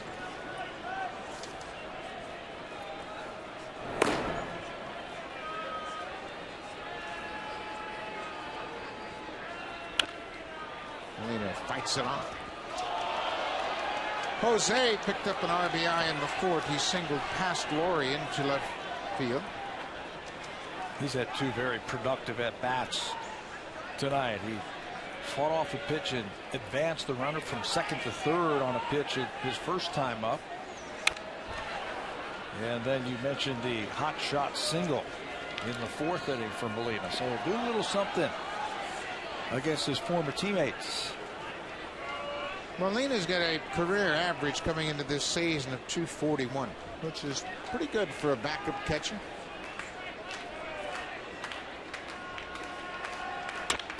Hits this ball to the backhand side. Laurie in the dirt, scooped by Lynn. 2 outs. Let's check in with Jamie Campbell.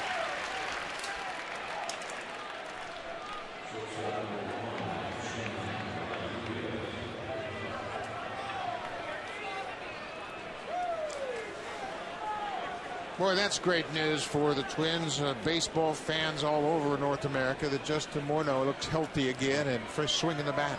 He was a terrific player, former MVP, and has dealt with the symptoms of concussion for the last couple of years. And boy, it's good to see him back on the field and productive. On the field, playing first base in this series against the Yankees, which is a great sign for everybody in baseball.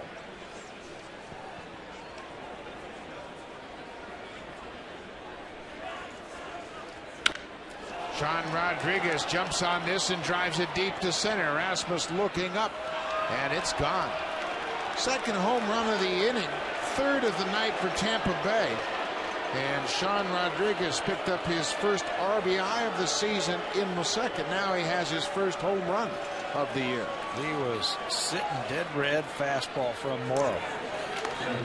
Brandon Morrow throws one right into that wheelhouse. Watch how he loads up on that back foot, and that's the pitch he was looking for. Fastball that was in, and he turns on it. Over the fence in left center field, home run number 1 on the season. Throws a first pitch strike to the leadoff hitter, Desmond Jennings. Joyce and Rodriguez homering here in the 6th. Ball is hit into the air. Bautista over near right center. Backs up, makes the play. And the inning is over. But 2 more runs here in the 6th, and Tampa Bay leads 6-2.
$500,000 to 13 charitable organizations serving children and youth in the areas of physical activity, education, and life skill development. Congratulations to Jay's Care Foundation for their generous contributions to over 13 charitable organizations.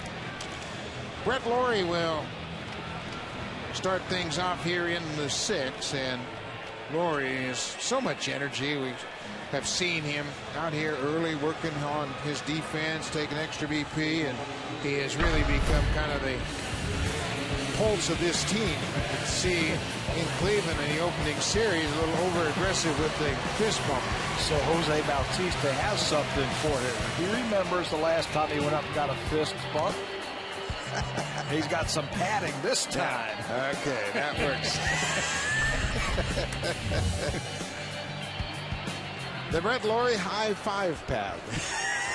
Hey, that sounds like a markable. I think it is. Huh? You gotta have it.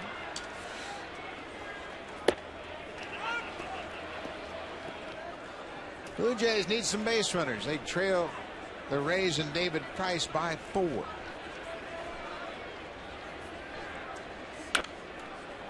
Breaking ball. Laurie weighted back and fouls it out of play. That looks like the pitch that Brett Laurie has been looking for from Price. His first couple of times up. Got him his first time up with a fastball. Up and away.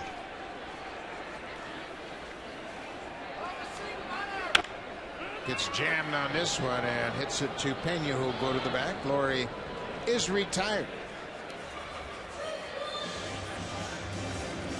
Right-hander Wade Davis is loosening up down in the bullpen. I don't know if he's loosening up or getting his throwing in at this point. Davis, a former starter, has been pushed to the bullpen for the time being. Joe Maddon used his A relievers in last night's game to try and win that game. So he's probably going to ride David Price as long as he can here tonight to shorten the game up. Davis shows bunt. Rajai pulled the bat back. 6th inning. Plenty of time for the Blue Jays to get back in this ball game. David Price is making his 5th start here at Rogers Center. He's never lost. He's 3-0 in this building. Davis again showing bunt. The Jays certainly remember the last time they saw David Price in this ballpark on the mound. 14 strikeouts for David Price.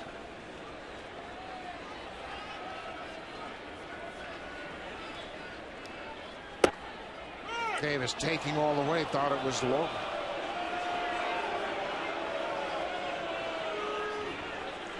Rajai can spark this team down in the order if he gets on base, and boy, it looked like it was low. That's why Davis is surprised it was a strike. And then comes back and swings through that one. Yeah, he gets on base and things happen.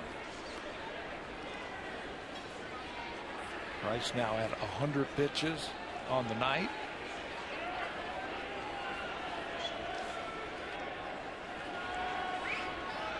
Two and two.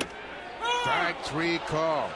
Molina was so set on framing the pitch, he didn't move his glove. It popped out of his glove, and they go to first for the out. Davis strikes out. Tough at bat for Rajai. Thought one was down, and now he thinks this one is in. But he has punched out. Just the 3rd strikeout of the night for David Price. Price had 2 strikeouts to end the first, and that's the first strikeout. It comes with 1 out here in the 6th. Colby Rasmus has a base hit against Price. It's a first pitch strike.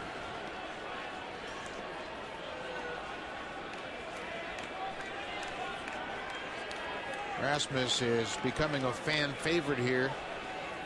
Off to a good start, especially with the glove. He's also homered here at Rogers Center. His first home run as a Blue Jay in this ballpark.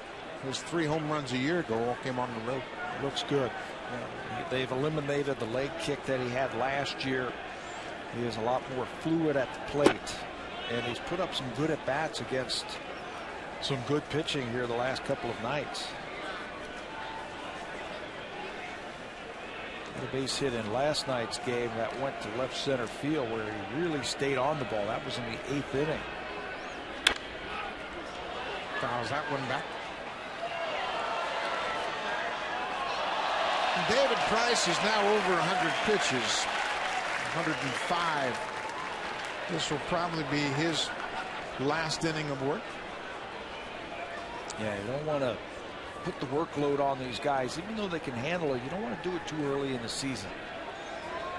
And you just don't have as many bullets at the end of the season when you really need them. Rasmus to center, and it'll get down for a base hit. Kobe Rasmus is 2 for 3 against David Price.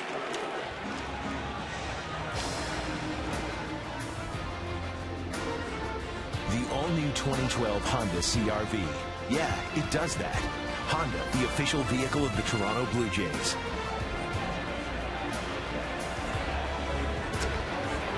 For David Price's night has come to an end. Kobe Rasmus with a 2-out base hit here in the 6th. Price will hand the ball over to Joe Madden and Wade Davis. Mathis when we come back.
Baseball season with that Bat 12 for your iPad, iPhone, BlackBerry, or Android device.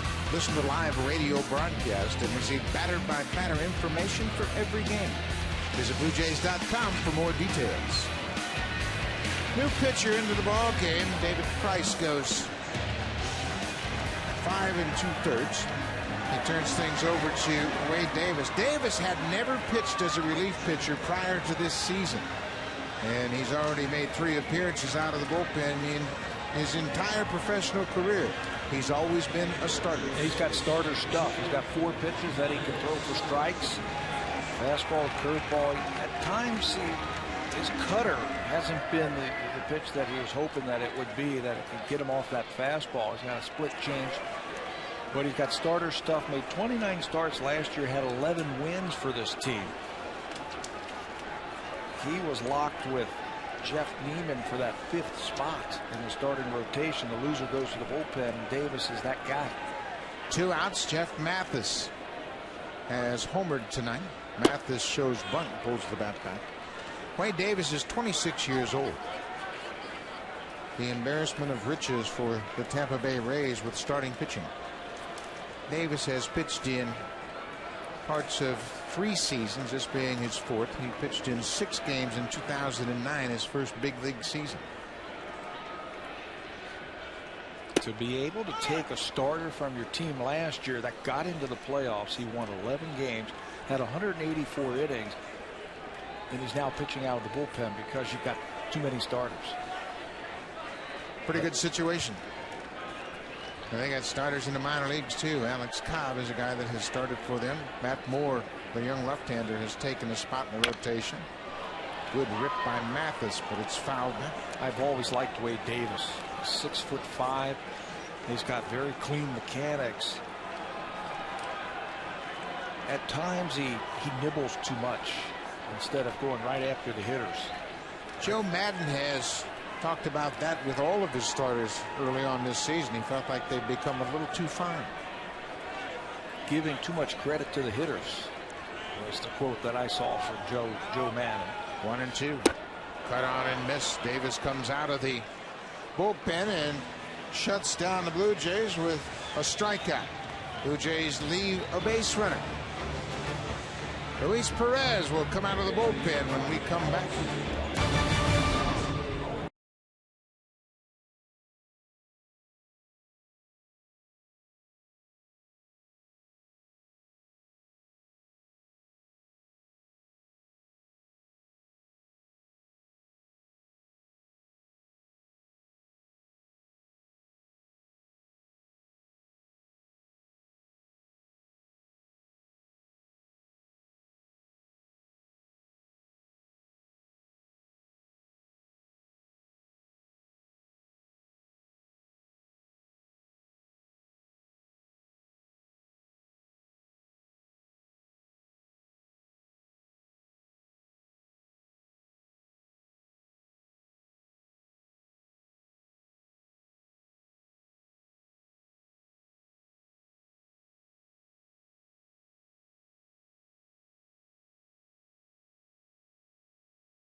Riders are out of the ball game tonight, and David Price goes 5 2/3. Gives him 8 hits, 2 earned runs, walked a couple and struck out 3, and he threw 106 pitches, and he was helped out by Wade Davis to close out the 6th. Brandon Mark went 6 innings. He too scattered 8 hits, 6 earned runs, and he gave up 3 home runs, and the long ball was a problem for him tonight. Yeah, it was in his last start against Baltimore. Again tonight, they were turning on that fastball. Luis Perez will now come out of the bullpen for the Blue Jays. Great numbers for Perez so far this season. He last worked on the 15 at Baltimore, 2/3 of an inning. 6 1/3 innings so far this year. He has yet to give up a run, and he has really held left-handed hitters down. They haven't gotten a hit off of him yet. Zobrist, a switch hitter, will bat right-handed for the first time tonight. Goes after the first pitch. Laurie backs off and lets Escobar handle Zobrist.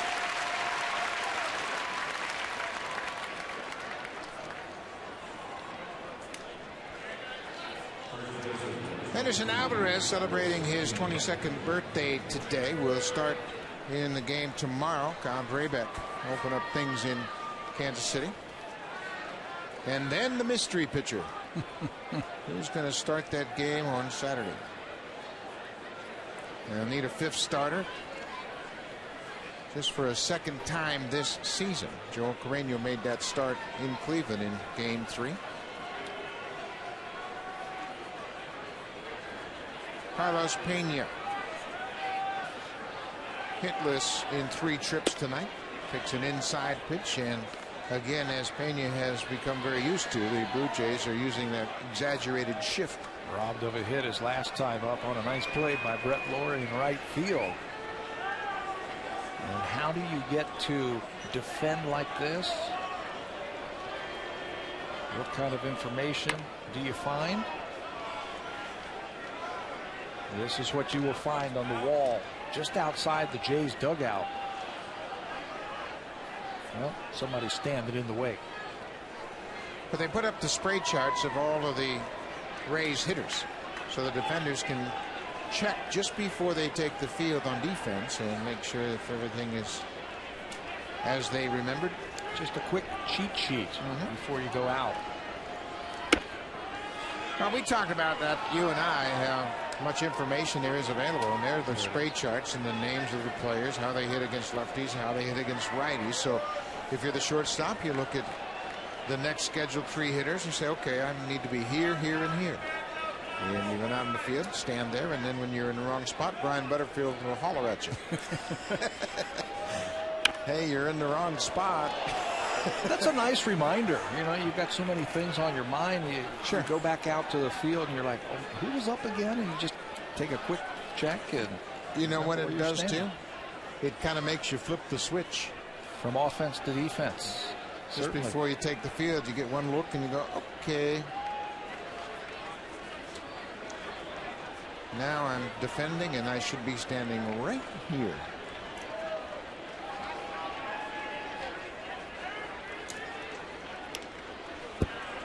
Pena with 2 strikes. Tried to bunt once Escobar backed up, and he will strike out. He's 0 for 4, but he had 2 bunt hits in the game last night. But he felt that against Perez, he could just poke it down the third base line. He gets a piece of it. It's a slider, and he strikes out. Yeah, tough pitch to bunt on. Look at that. There's nobody there. All you have to do is get it by the pitcher. You can bet that's going to go into Brian Butterfield's notebook. That at bat against the lefty, even with 2 strikes, he took a shot.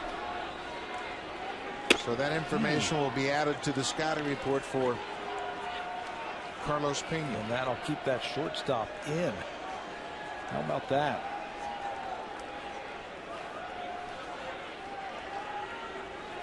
Evan Longoria hits it hard, but Laurie takes the short hop, rights himself, and throws a strike. Luis Perez, a 1-2-3-7. Took him just 8 pitches.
Sean Rodriguez started this ball game at shortstop. He moves over across the bag to take second base. And with that, Reed Brignac comes off the bench. He takes shortstop over, and he will bat in Jeff Keppinger's spot in the batting order in the 6th spot. You've got the lead the last 3 innings of the ball game, so you've got to put your best defensive player in there. So if you're keeping score at home, scratch Keppinger out of his spot and put Reed Brignac there. You know, Escobar's had a good night. He's 2 for 3 so far. Wade Davis into the ball game. He came into the game and struck out Jeff Mathis to end the 6th inning.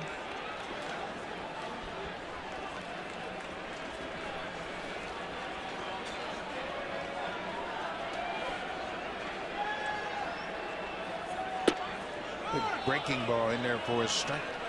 One thing that Davis has always had is that good hard breaking ball he can throw for a strike.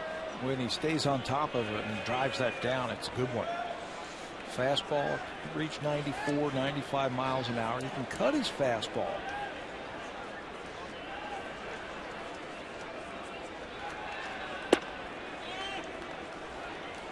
Escobar's had success against Wade Davis.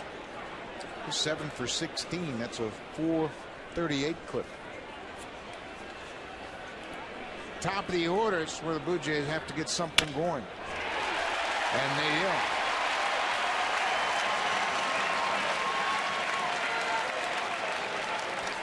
This copyrighted telecast is presented by authority of Rogers Blue Jays Baseball Partnership and may not be reproduced or retransmitted in any form. And the accounts and descriptions of this game may not be disseminated without the express written consent of Rogers Blue Jays Baseball Partnership.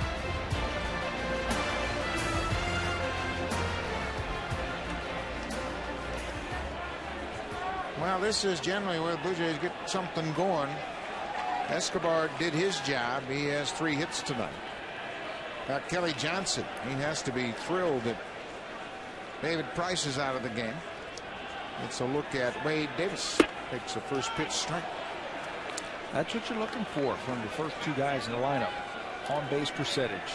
Get on there for the big guys. Johnson last time up stung the ball right at Carlos Pena with a runner at first base, and it turned into a 3-6-3 double play. Bautista has been on base all 3 times tonight. A single and 2 walks. Outside. Johnson doesn't have much experience against Wade Davis. He has a pair of hits in just 4 at-bats.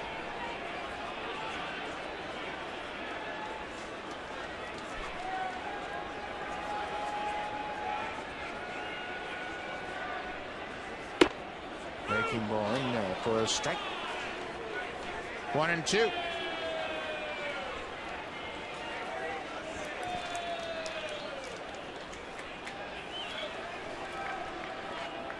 Bottom of the 7th inning. Escobar with the leadoff single at first.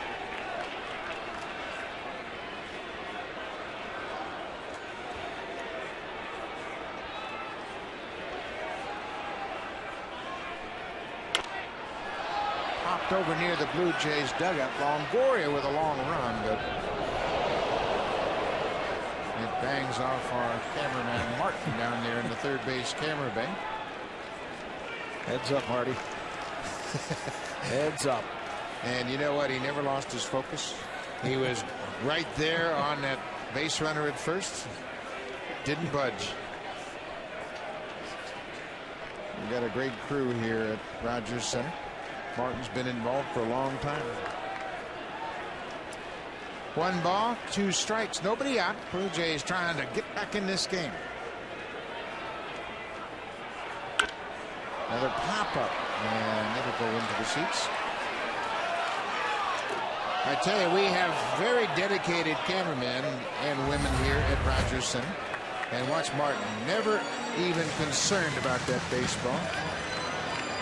And he never lost his focus on the camera and kept his shot perfectly framed. Well done, Martin.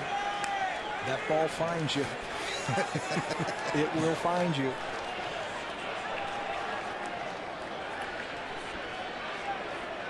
Another 1-2 pitch. Strike 3 call.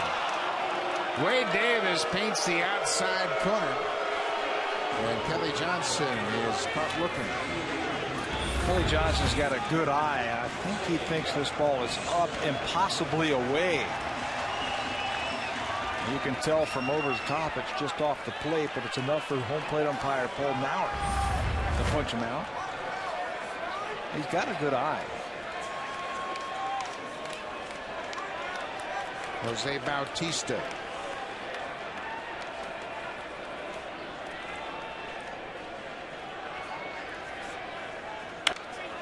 Good rip of that fastball.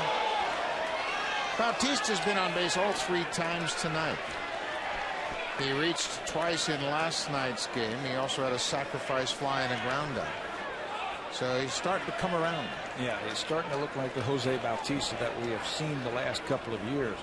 Not worrying about what the pitchers are trying to do to him, going up there, seeing a pitch, and just letting it go.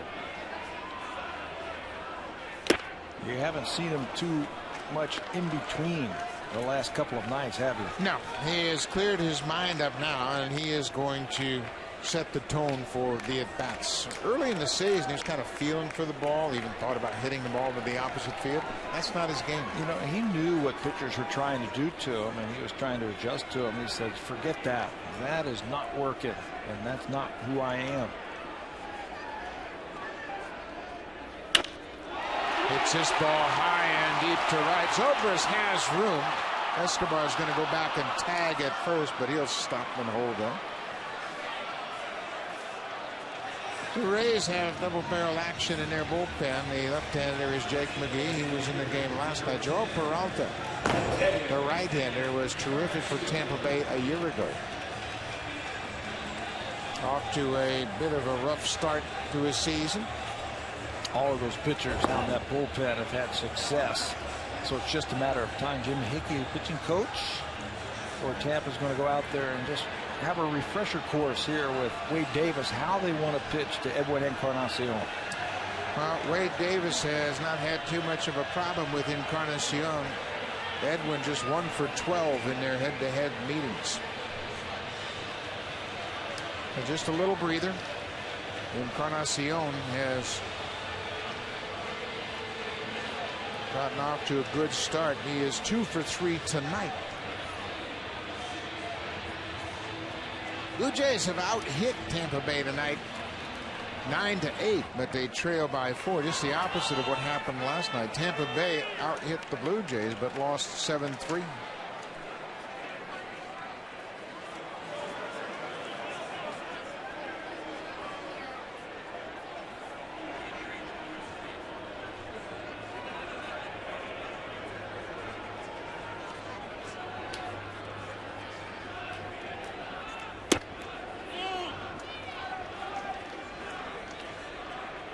Encarnacion has really gotten off to the best start of his career.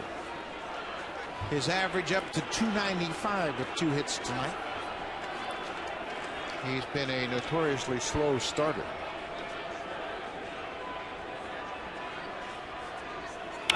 What a rip. Yeah. He was thinking about a 2-run homer with that cut. Started hitting in spring training, and he hasn't stopped. Watch this one. Head down, and he just misses it. Whenever you see a batter foul a ball straight back like that, you can tell that he's just on it. Straight back, head down. 1-1 to Encarnacion.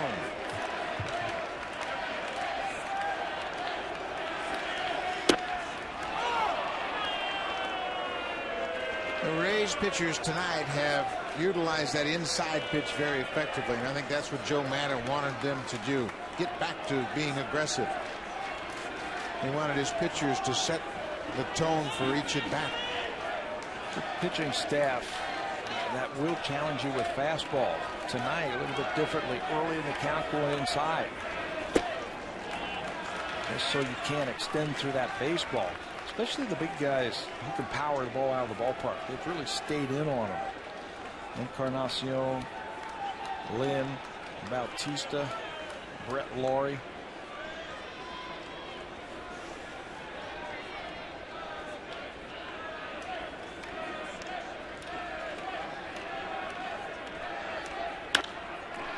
This is popped up and playable.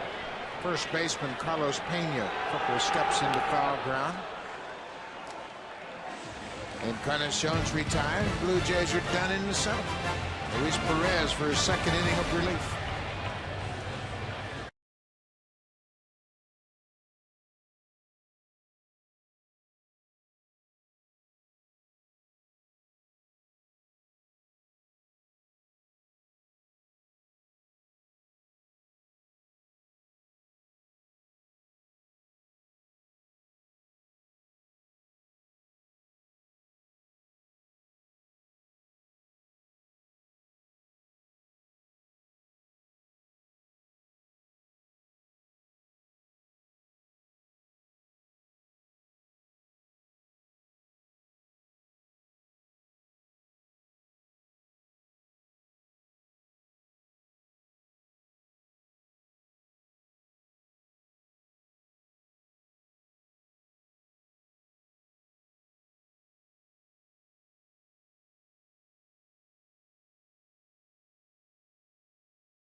your very own reserved seat here at Rogers Center. Great seats are still available. Call Blue Jays at 416-341-1234 or log on to BlueJays.com. Get your season tickets for the 2012 season.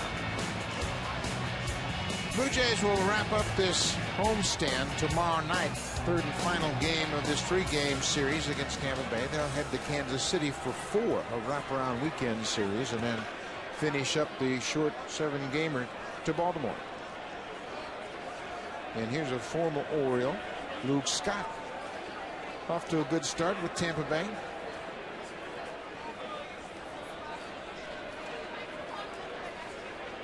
Scott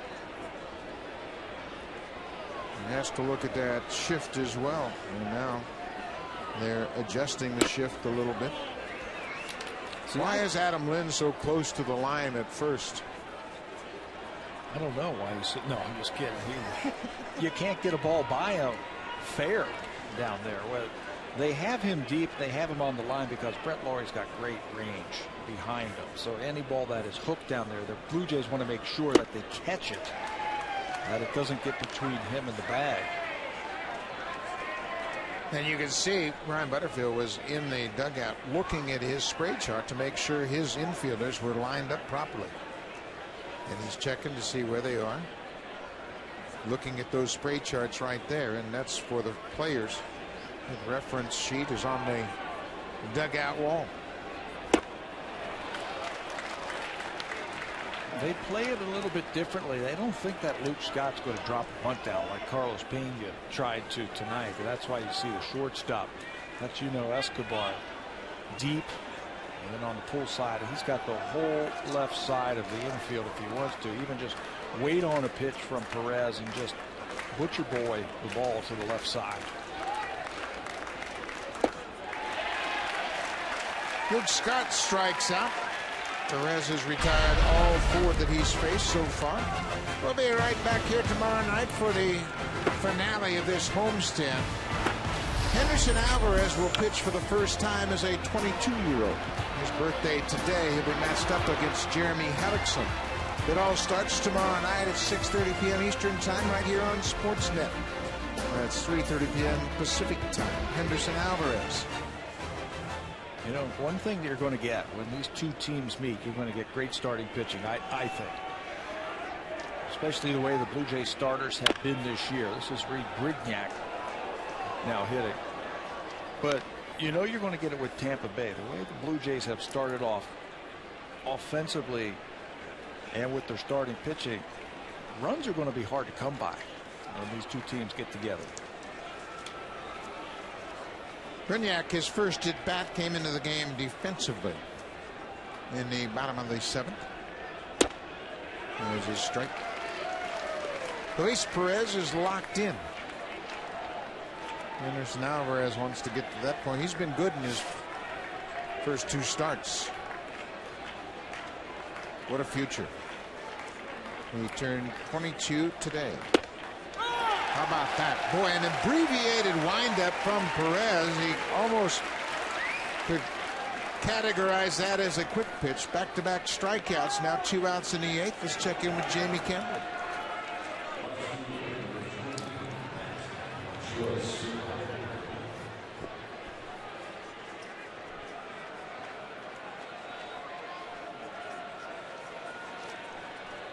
Kansas City in that ball game with the Tigers. Jonathan Sanchez has started the game. He has held the Tigers just 3 hits, and anytime you do that, I don't care how many innings you're pitching, you're doing good. Boy, they might have the best hitting team in all of baseball. Texas leads batting average wise at the start of 90 team batting average. Detroit at 272. We got Murderers Row in the middle of that lineup, though, with Cabrera, Fielder, Brennan Bosch. Austin Jackson is in the top 10 in batting average, batting .366 at the start of play tonight. Matt Joyce playing the role of Babe Ruth tonight. Pair of doubles and a home run. His third home run of the season and second in this series.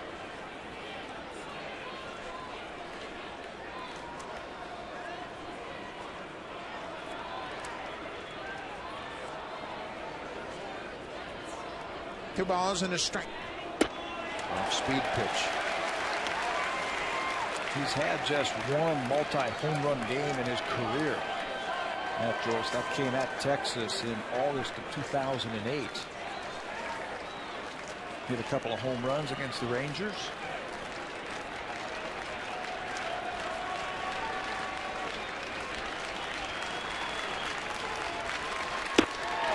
How about Luis Perez striking out the side in the 8th? He's retired all 6 he's faced. Now it's time for Blue Jays Central Update. Here's Jamie Campbell and Greg Zahn at the Blackberry Broadcast Studio.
The end of April will take on the Seattle Mariners. It'll be April 27th, 28th, 29th, 3-game series. Then that red-hot Texas Rangers ballpark will be in for a series to wrap up a short homestand. Texas Rangers, Josh Hamilton, Michael Young, and Yu Darvish will come to town. Lots of good seats available. You can call the Blue Jays directly at 416-341-1234. Log on to BlueJays.com, or you can stop by most Rogers Plus locations and pick up your Blue Jay tickets. Maybe we will see Yu Darvish in that series. He's off to an okay start. Yeah.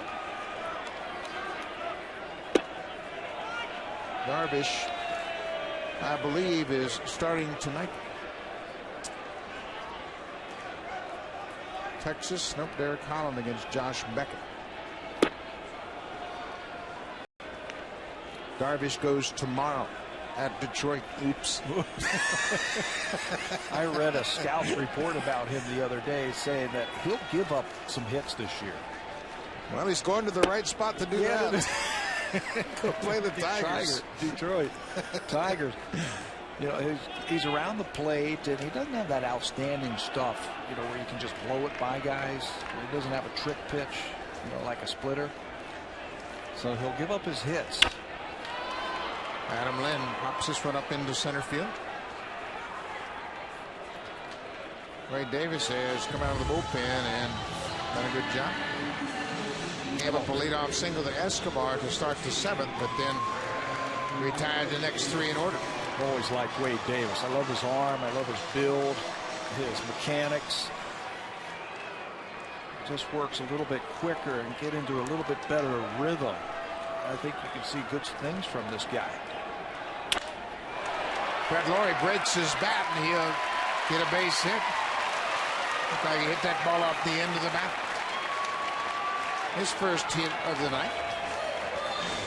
Sometimes you smoke a ball right at somebody and it's an out. Other times you hit it off the end of the bat to shatter that bat into 2 pieces. And you get yourself a base hit. That one right off the end of the bat.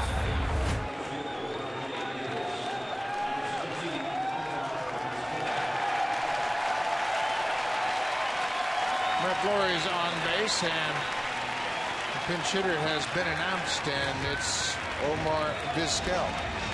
Vizquel making his first appearance here at Rogers Center as a pinch hitter. Last year in 58 games with the White Sox, those were his numbers. Tom Farrell is hopeful of getting Vizquel a start on the upcoming road trip. Yeah, he wants to get him a start, and he wants to start him at second base. He is actually looking at Saturday night's game in Kansas City to get Omar a start at second base and give Kelly a night off. Well, it's very difficult for a manager to try to keep everybody sharp coming out of spring training. They've got a lot of opportunities in the spring, but they don't present themselves very often once the regular season starts. Vizquel swung the bat very well from the left side of the plate in the spring. And he can get on a fastball. You can see Don Wakamatsu making the changes to the lineup cut.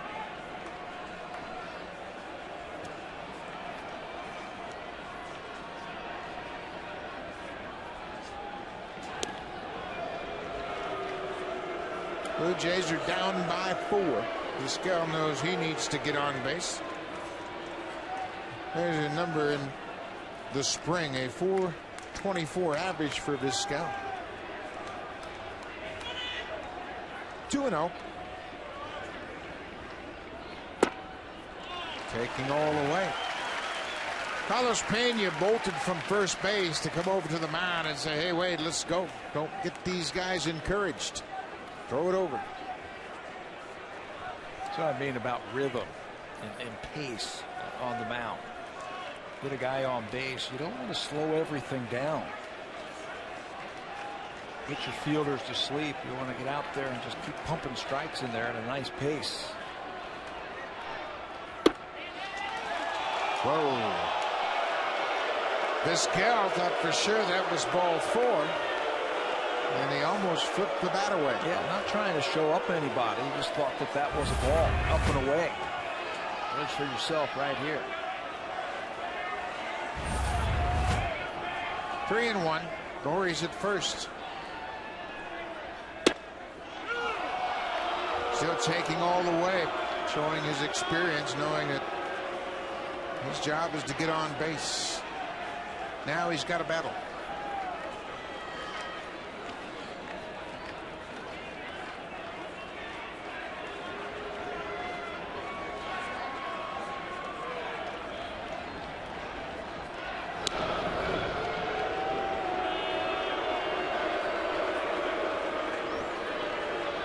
To dive back in at first.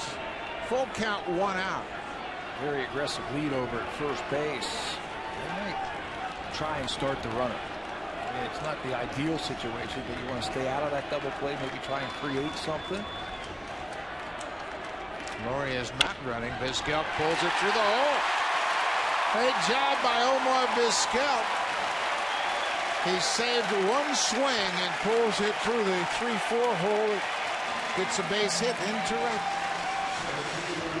How about that? All those years, all those at-bats coming through right here. Fights to 3-0, takes a couple of pitches, and then just gets the bat head out and just serves it through the right side. Just like that. He knew exactly what he was doing in that at-bat. Wade Davis did a good job of stabilizing things. He'll turn the ball over to Joe Madden. Joel Peralta when we come back.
Right-hander Joel Peralta comes into the ballgame for the 6th time this season. Last year, only Jose Valverde appeared in more games than Joel Peralta.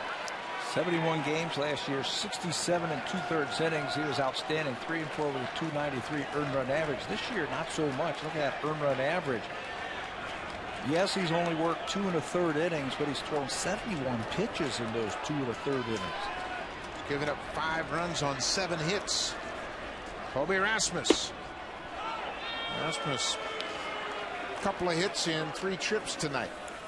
All his hits came off of David Price. He got the hit that knocked Price out of the game back in the 6th. First and second, 1 out. Brett Flory with a broken bat single.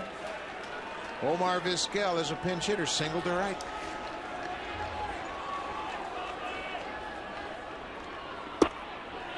Off-speed pitch.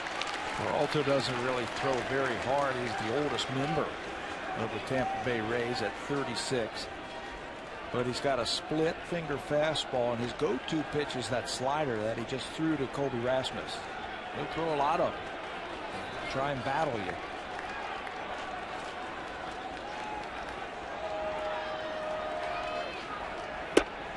Off-speed pitch. Rasmus was out in front. Eric Thames has come out on deck. That's the catcher's spot, the 9th spot in the batting order. Jeff Mathis, a right-handed hitter. Now Thames is loosening up.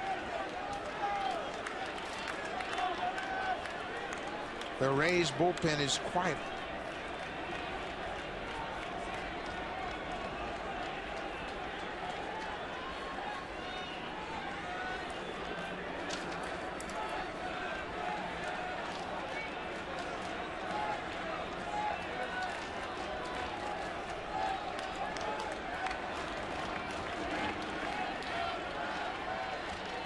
Here's the 1-2. Cut on and miss. Rasmus strikes out. Well, Peralta gets the first batter he faces, and now it'll be another pinch hitter. Threw him a lot of junk early in the count, and then reaches back for a fastball. A well-placed fastball on the outside corner. That's got to look like it's about 95 to Colby Rasmus after all the breaking ball stuff that he saw earlier.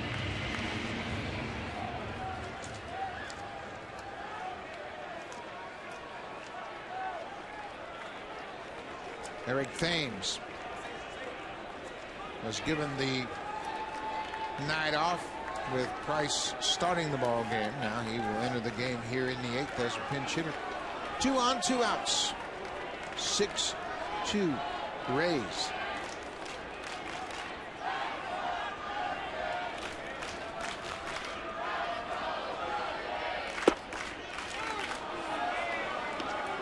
First pitch strike.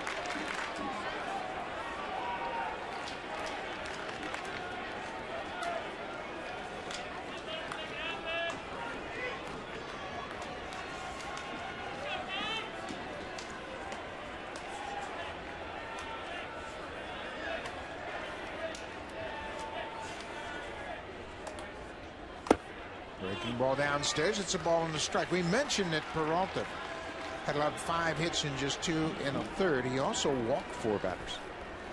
So he was dealing with an awful lot of base runners. Opponents so far in the early going have hit .417 against Joel Peralta. Yeah, and he was so good last year pitching in this type of situation. Joe Madden could use him in the 6th, 7th, or 8th inning. He only walked 18 batters all of last year. That's how good he was. Or he strayed a long way from second, but he gets back in time. So it's another 1-2 count. Thames has to dig in. Peralta has a couple of pitches again. He can throw it split change. He could use his slider, or maybe he could throw a fastball like he did to Colby Rasmus. Thames has only had a couple of at-bats against Peralta. Thames is 7 for 26 for the season. He hasn't homered yet and has 1 RBI.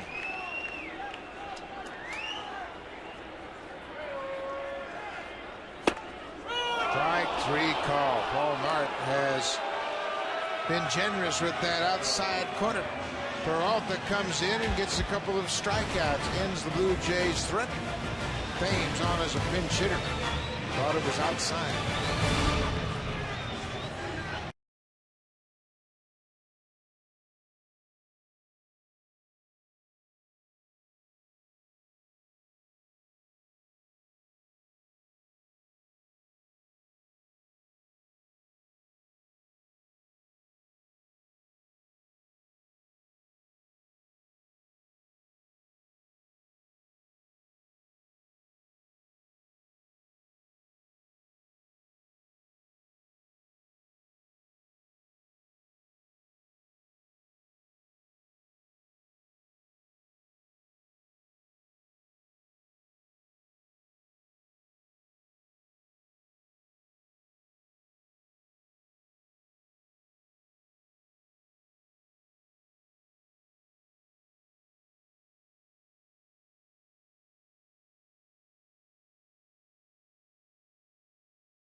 Pinch hitter, and he thought he had a pretty good look at what he thought was a ball outside, and it looks to be right.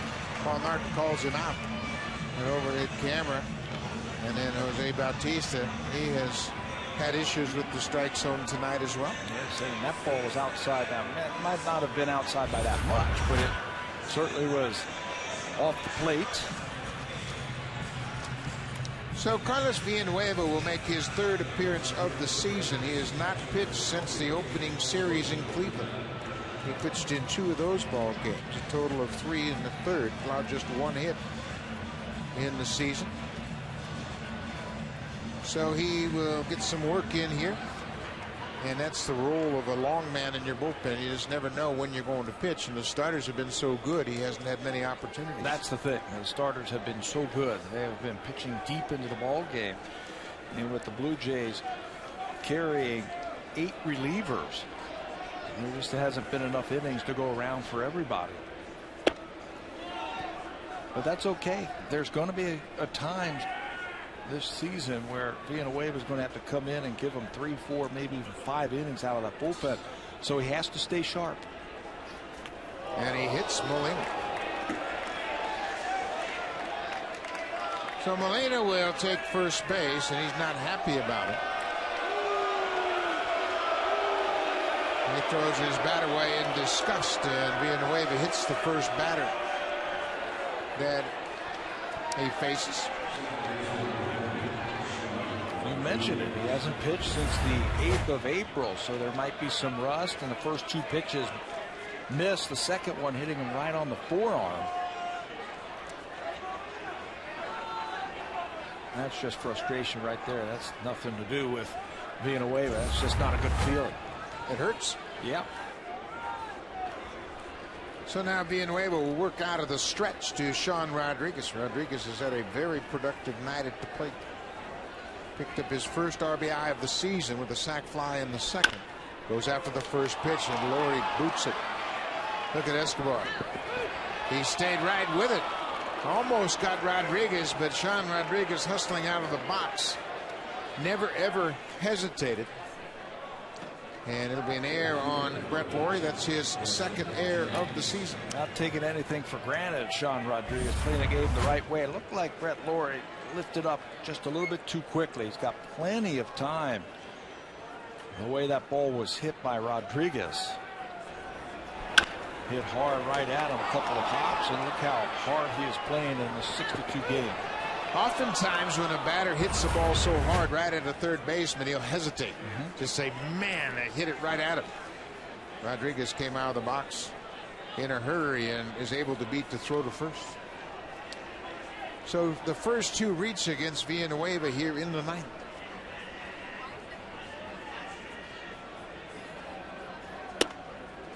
Desmond Jennings, the leadoff batter.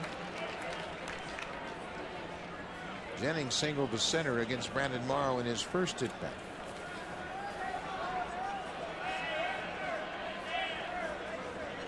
Lots of speed at the plate in Jennings. If they're going to get the ball on the ground, it's going to be tough to double them up.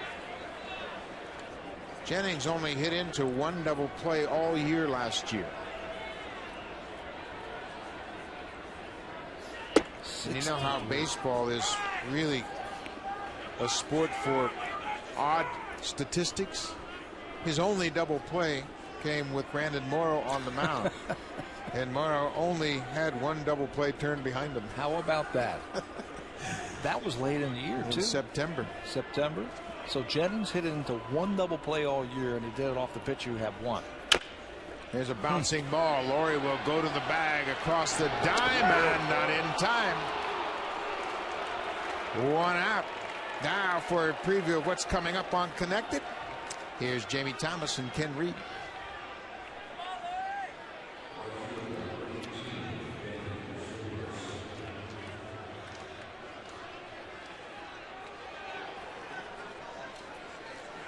Well, we had mentioned about how the NHL playoffs have taken on kind of a rough tone early on, and the guys will break it down right after this ball game. Jennings has such great speed. Laurie might have been better off to go around the horn, go to second and try to double it up. But he went to the bag, and then by the time he unloaded to first, Jennings was across the bag at first safe. Normally, against a player that doesn't run like that, that's the play to make. You get that lead runner and then get the double play at first base, but Jennings just runs too well. Ben Zobrist got a fast start to his night and has been 0 for 3 since he homered in his first at bat.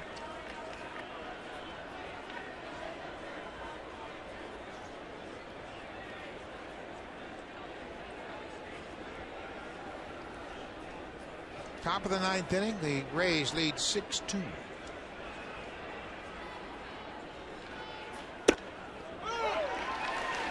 It's a good spot in the batting order for the Tampa Bay Rays. They have tried a couple of different players in the number 2 hole. Pena hit there in last night's game. Zobrist here tonight. Luke Scott has had a couple of games hitting second. The guy who they would like to see there right now is currently on the disabled list. He had a great second half when Joe Madden moved him into the second slot last year. B.J. Upton, the center fielder. 0-2. Breaking ball down. J.P. Arencibia is behind the plate after Thames came on as a pinch hitter for Jeff Mathis. Arencibia is inserted defensively.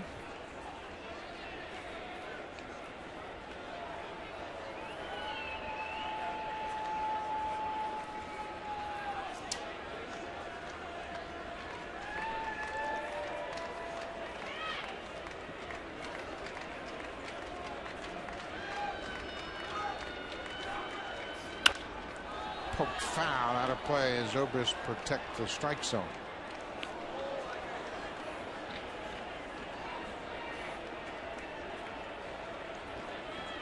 Blue Jays won the opener of this series last night 7-3. Ricky Romero improved to 2-0 on the season. Jeff Neiman fell to 0-2.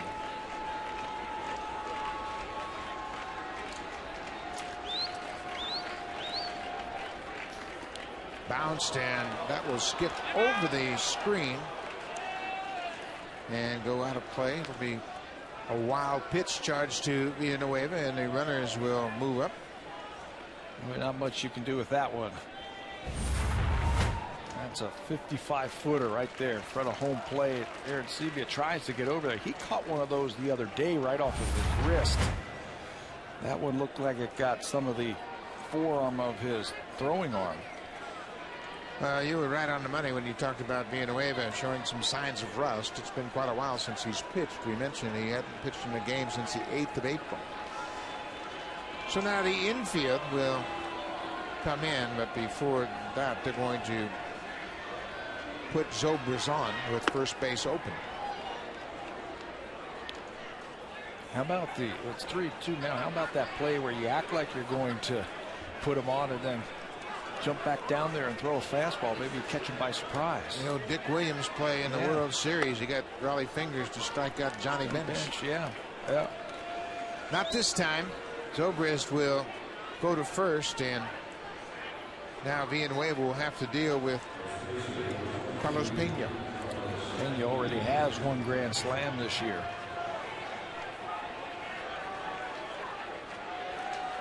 3 home runs, 11 driven in. Now with some runners on base, they can't put that shift on.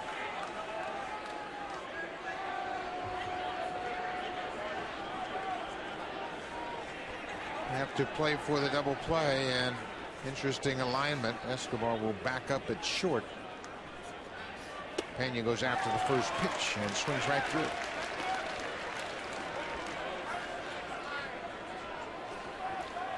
Here you see the infield in double play depth, and they have to play it legit without the shift with the bases loaded.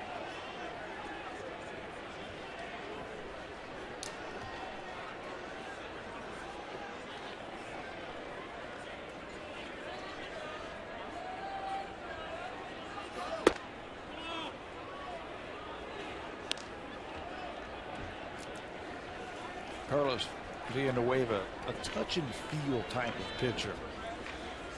And by that I mean he's got to have feel for his changeup and his curveball. Those are probably his 2 best pitches that he has, and not working in game situations. You have a tendency to lose that feel of the changeup and curve. Pena goes after that inside pitch and pulls it foul. Tampa Bay has been a tough ball club for the Blue Jays. Jays just 19-36 the last 3 seasons. And Blue Jays are well aware that they're always going to face a tough pitcher. Yep. And they're going to face a very creative offense. And the Rays have some pop. They've just had more weapons, I think, over the last few years than the Blue Jays have offensively. Good job by Aaron Sevilla getting on top of that ball in the dirt. But you're right, they have a few more guys who can pop them out of the ballpark this year. Even last year, the Rays had just 14 fewer home runs than the Blue Jays. Kind of surprising. You don't think of them as being that power laden, but they were right there with the Blue Jays. And then they have the ability to bunt, steal bases, and manufacture runs. Create some runs. Big pitch right here for Villanueva. 2-2, 1 out. And the breaking ball in the dirt. We mentioned Villanueva hasn't pitched since that Cleveland series. He pitched in the opener in that 16-inning game. Pitched 2 1/3 and threw 41 pitches, and then he pitched in the series finale on Easter Sunday, threw 22 pitches in 1 inning, and that's been it. You just can't recreate game situations when you're coming out of the bullpen. It's not like you can throw BP or simulate a game or something like that, because they might need you that night. Pena will take a bases loaded walk, and he'll pick up the RBI. That's his 12th ribby of the season. Yeah, that's the changeup right there, and he just doesn't have a touch or feel for it. Confidence in it. Throw it 3-2 to Pena. Just wasn't able to get it over the plate.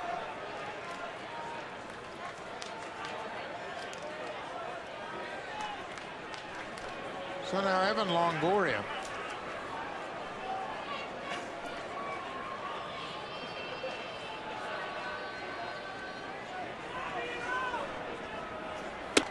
After that first pitch, as Villanueva had him out on that front foot. Longoria is robbed of an extra base hit way back in the first on a fine defensive play by Jose Bautista up against the fence in right. Sent him deep his next time up to the warning track at right field. A walk and then a hard hit ground ball to Laurie at third base. He's just missed a few in this series. Longoria has just 1 home run so far. He's picked up 6 RBIs. Bases are still loaded. There's still just 1 out.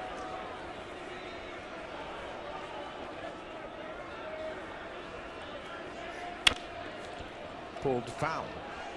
The inning began with Jose Molina being hit by a pitch, and then it looked like the Blue Jays had a double play ball to third. Brett Laurie got in a rush, booted it, and then the problems with command for Villanueva. There still hasn't been a hit in the inning. Nope. We haven't seen the ball leave the infield.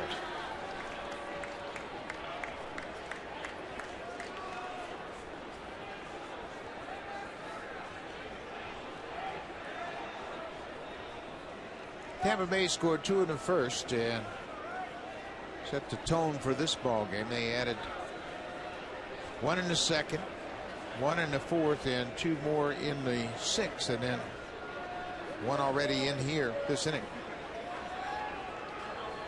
Blue Jays have had a single run in the first and second, and that's it. Longoria base hit to left. Jennings will jog in, and Zobrist will stop at third. So Longoria picks up an RBI. Now it's 8-2 Tampa Bay.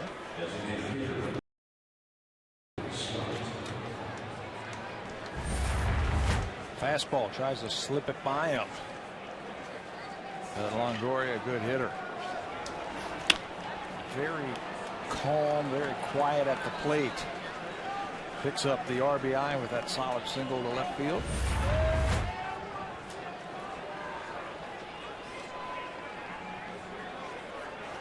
Luke Scott.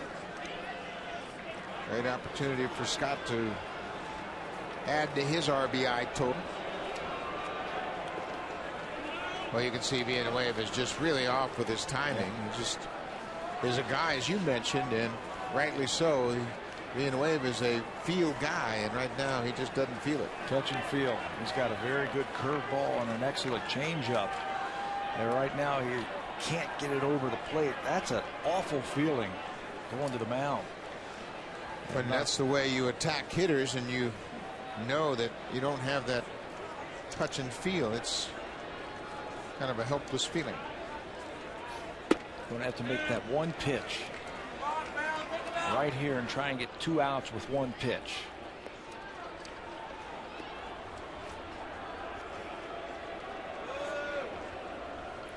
Stop the bleeding. It looks like John Farrell's going to leave him out there.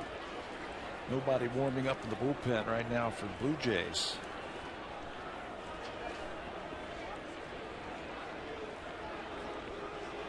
The Blue Jays have 18 straight games before their next off day, so John Farrell didn't want to go any deeper into his bullpen. And Luke Scott gets all of this one. Bautista back, looking up.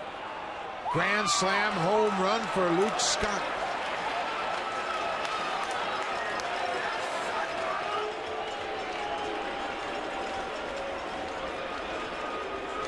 Luke Scott drives in 4. He is now 12 RBI for the season. That's his 3rd career grand slam. Wow, in that situation, he's just trying to get some runs in. Get the ball to the outfield. Well, one mighty swing, and I think he knows it. To right field, puts his head down. 4 more runs for the Rays. Another home run for the Rays. Zobrist homered in the first inning. Matt Joyce in the 6th. Rodriguez also in the 6th, and now the grand salami by Luke Scott here in the 9th. 4 home runs tonight, 5 in the series. And Brignac fouls it out of play. Left-hander Evan Crawford loosening up.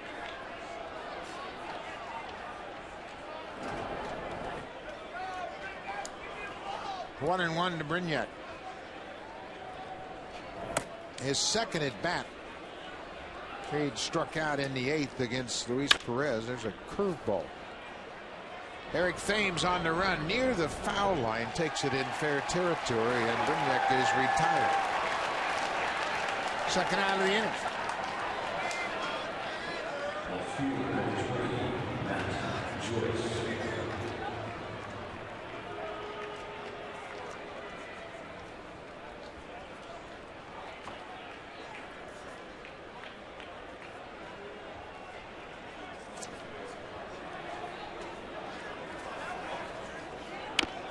Breaking ball tapped along the third base foul line. Henderson Alvarez will go to the mound with a chance to win this series for the Blue Jays.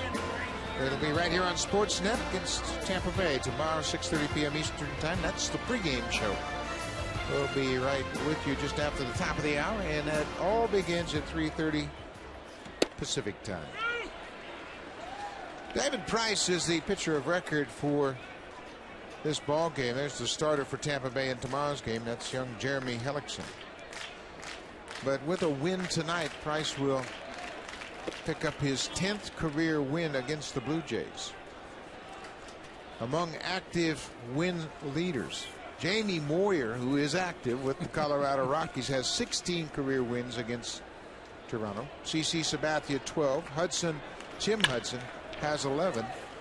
And Price will join John Lester with 10 wins against the Blue Jays. So the Rays send 9 men to the back plate in the ninth. And Luke Scott caps it off with a grand slam.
Camps this season. They're presented by Baseball Canada and Little League Canada. One will take place in Edmonton, Alberta, July 2nd, 3rd, and 4th at Telus Field. The instructors include Lloyd Mosby, Rance Mullinex, Homer Bush, Sandy Alomar Sr., and Dwayne Ward. Visit BlueJays.com/Baseball Academy for more details. The Toronto Blue Jays are proud supporters of amateur baseball across Canada.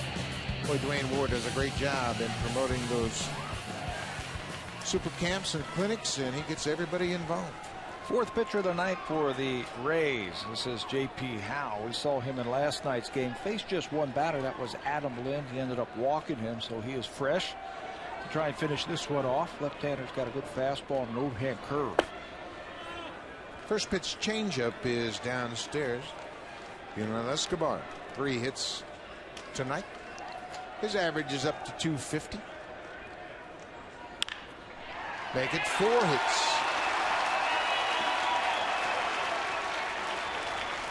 He can get hot with the best of them, and then he can stay in that zone for a long time.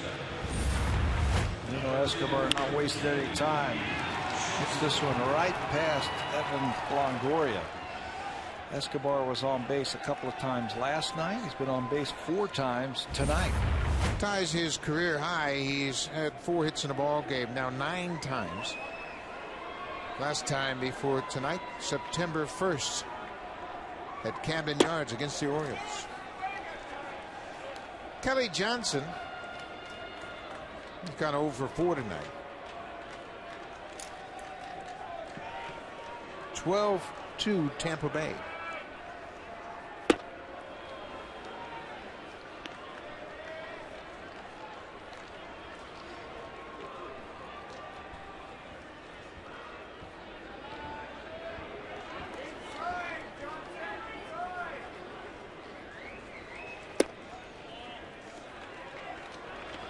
One and two. Well, this is one to forget right here. Yep. Forget about this one because tomorrow you've got to get back on. And you're going to be facing another good pitcher from the Rays. A little bit different style than David Price. Jeremy Hellickson, the right-hander.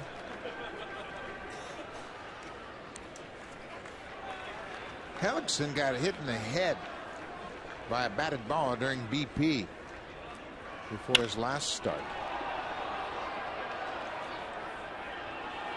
Johnson flies out to left. There was some concern too on that fly ball. I mean, he got smoked from what I hear. Yeah, and he got hit in the head, actually hit in the bill of his cap, so it kind of deflected some of the force of that ball. But they got him checked out, and all of the medical tests proved to be negative, so he made that start in Boston.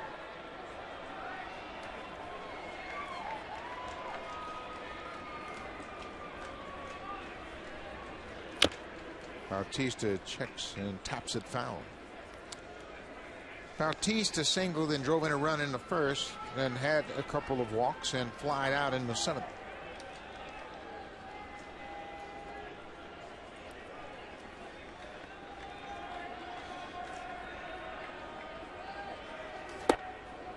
Good changeup from Al. Joe Madden knows he's got to get these pitchers right.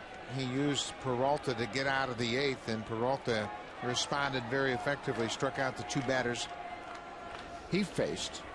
And J.P. Howe walked the only batter he faced last night, but he's right back in here. Jose Bautista's going to ask if that ball hit the dirt, but Jose Molina did a good job of catching it before it got to the dirt. Watch him turn his glove over and snag this curveball. Tipped by Bautista and clearly caught it before it hit the dirt. Good play by Molina. Yeah, he did a good job of going palm up with that glove and stuck that glove under the baseball. Edwin Encarnacion, a couple of hits tonight, 2 for 4. Raised his average to 289.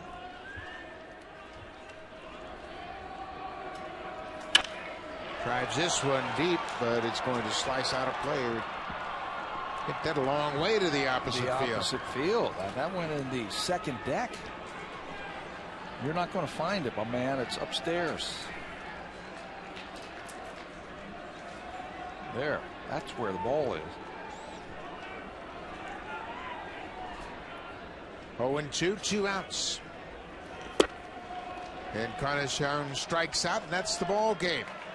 David Price improves his record to 10-2 against Tampa Bay. Big night for Matt Joyce.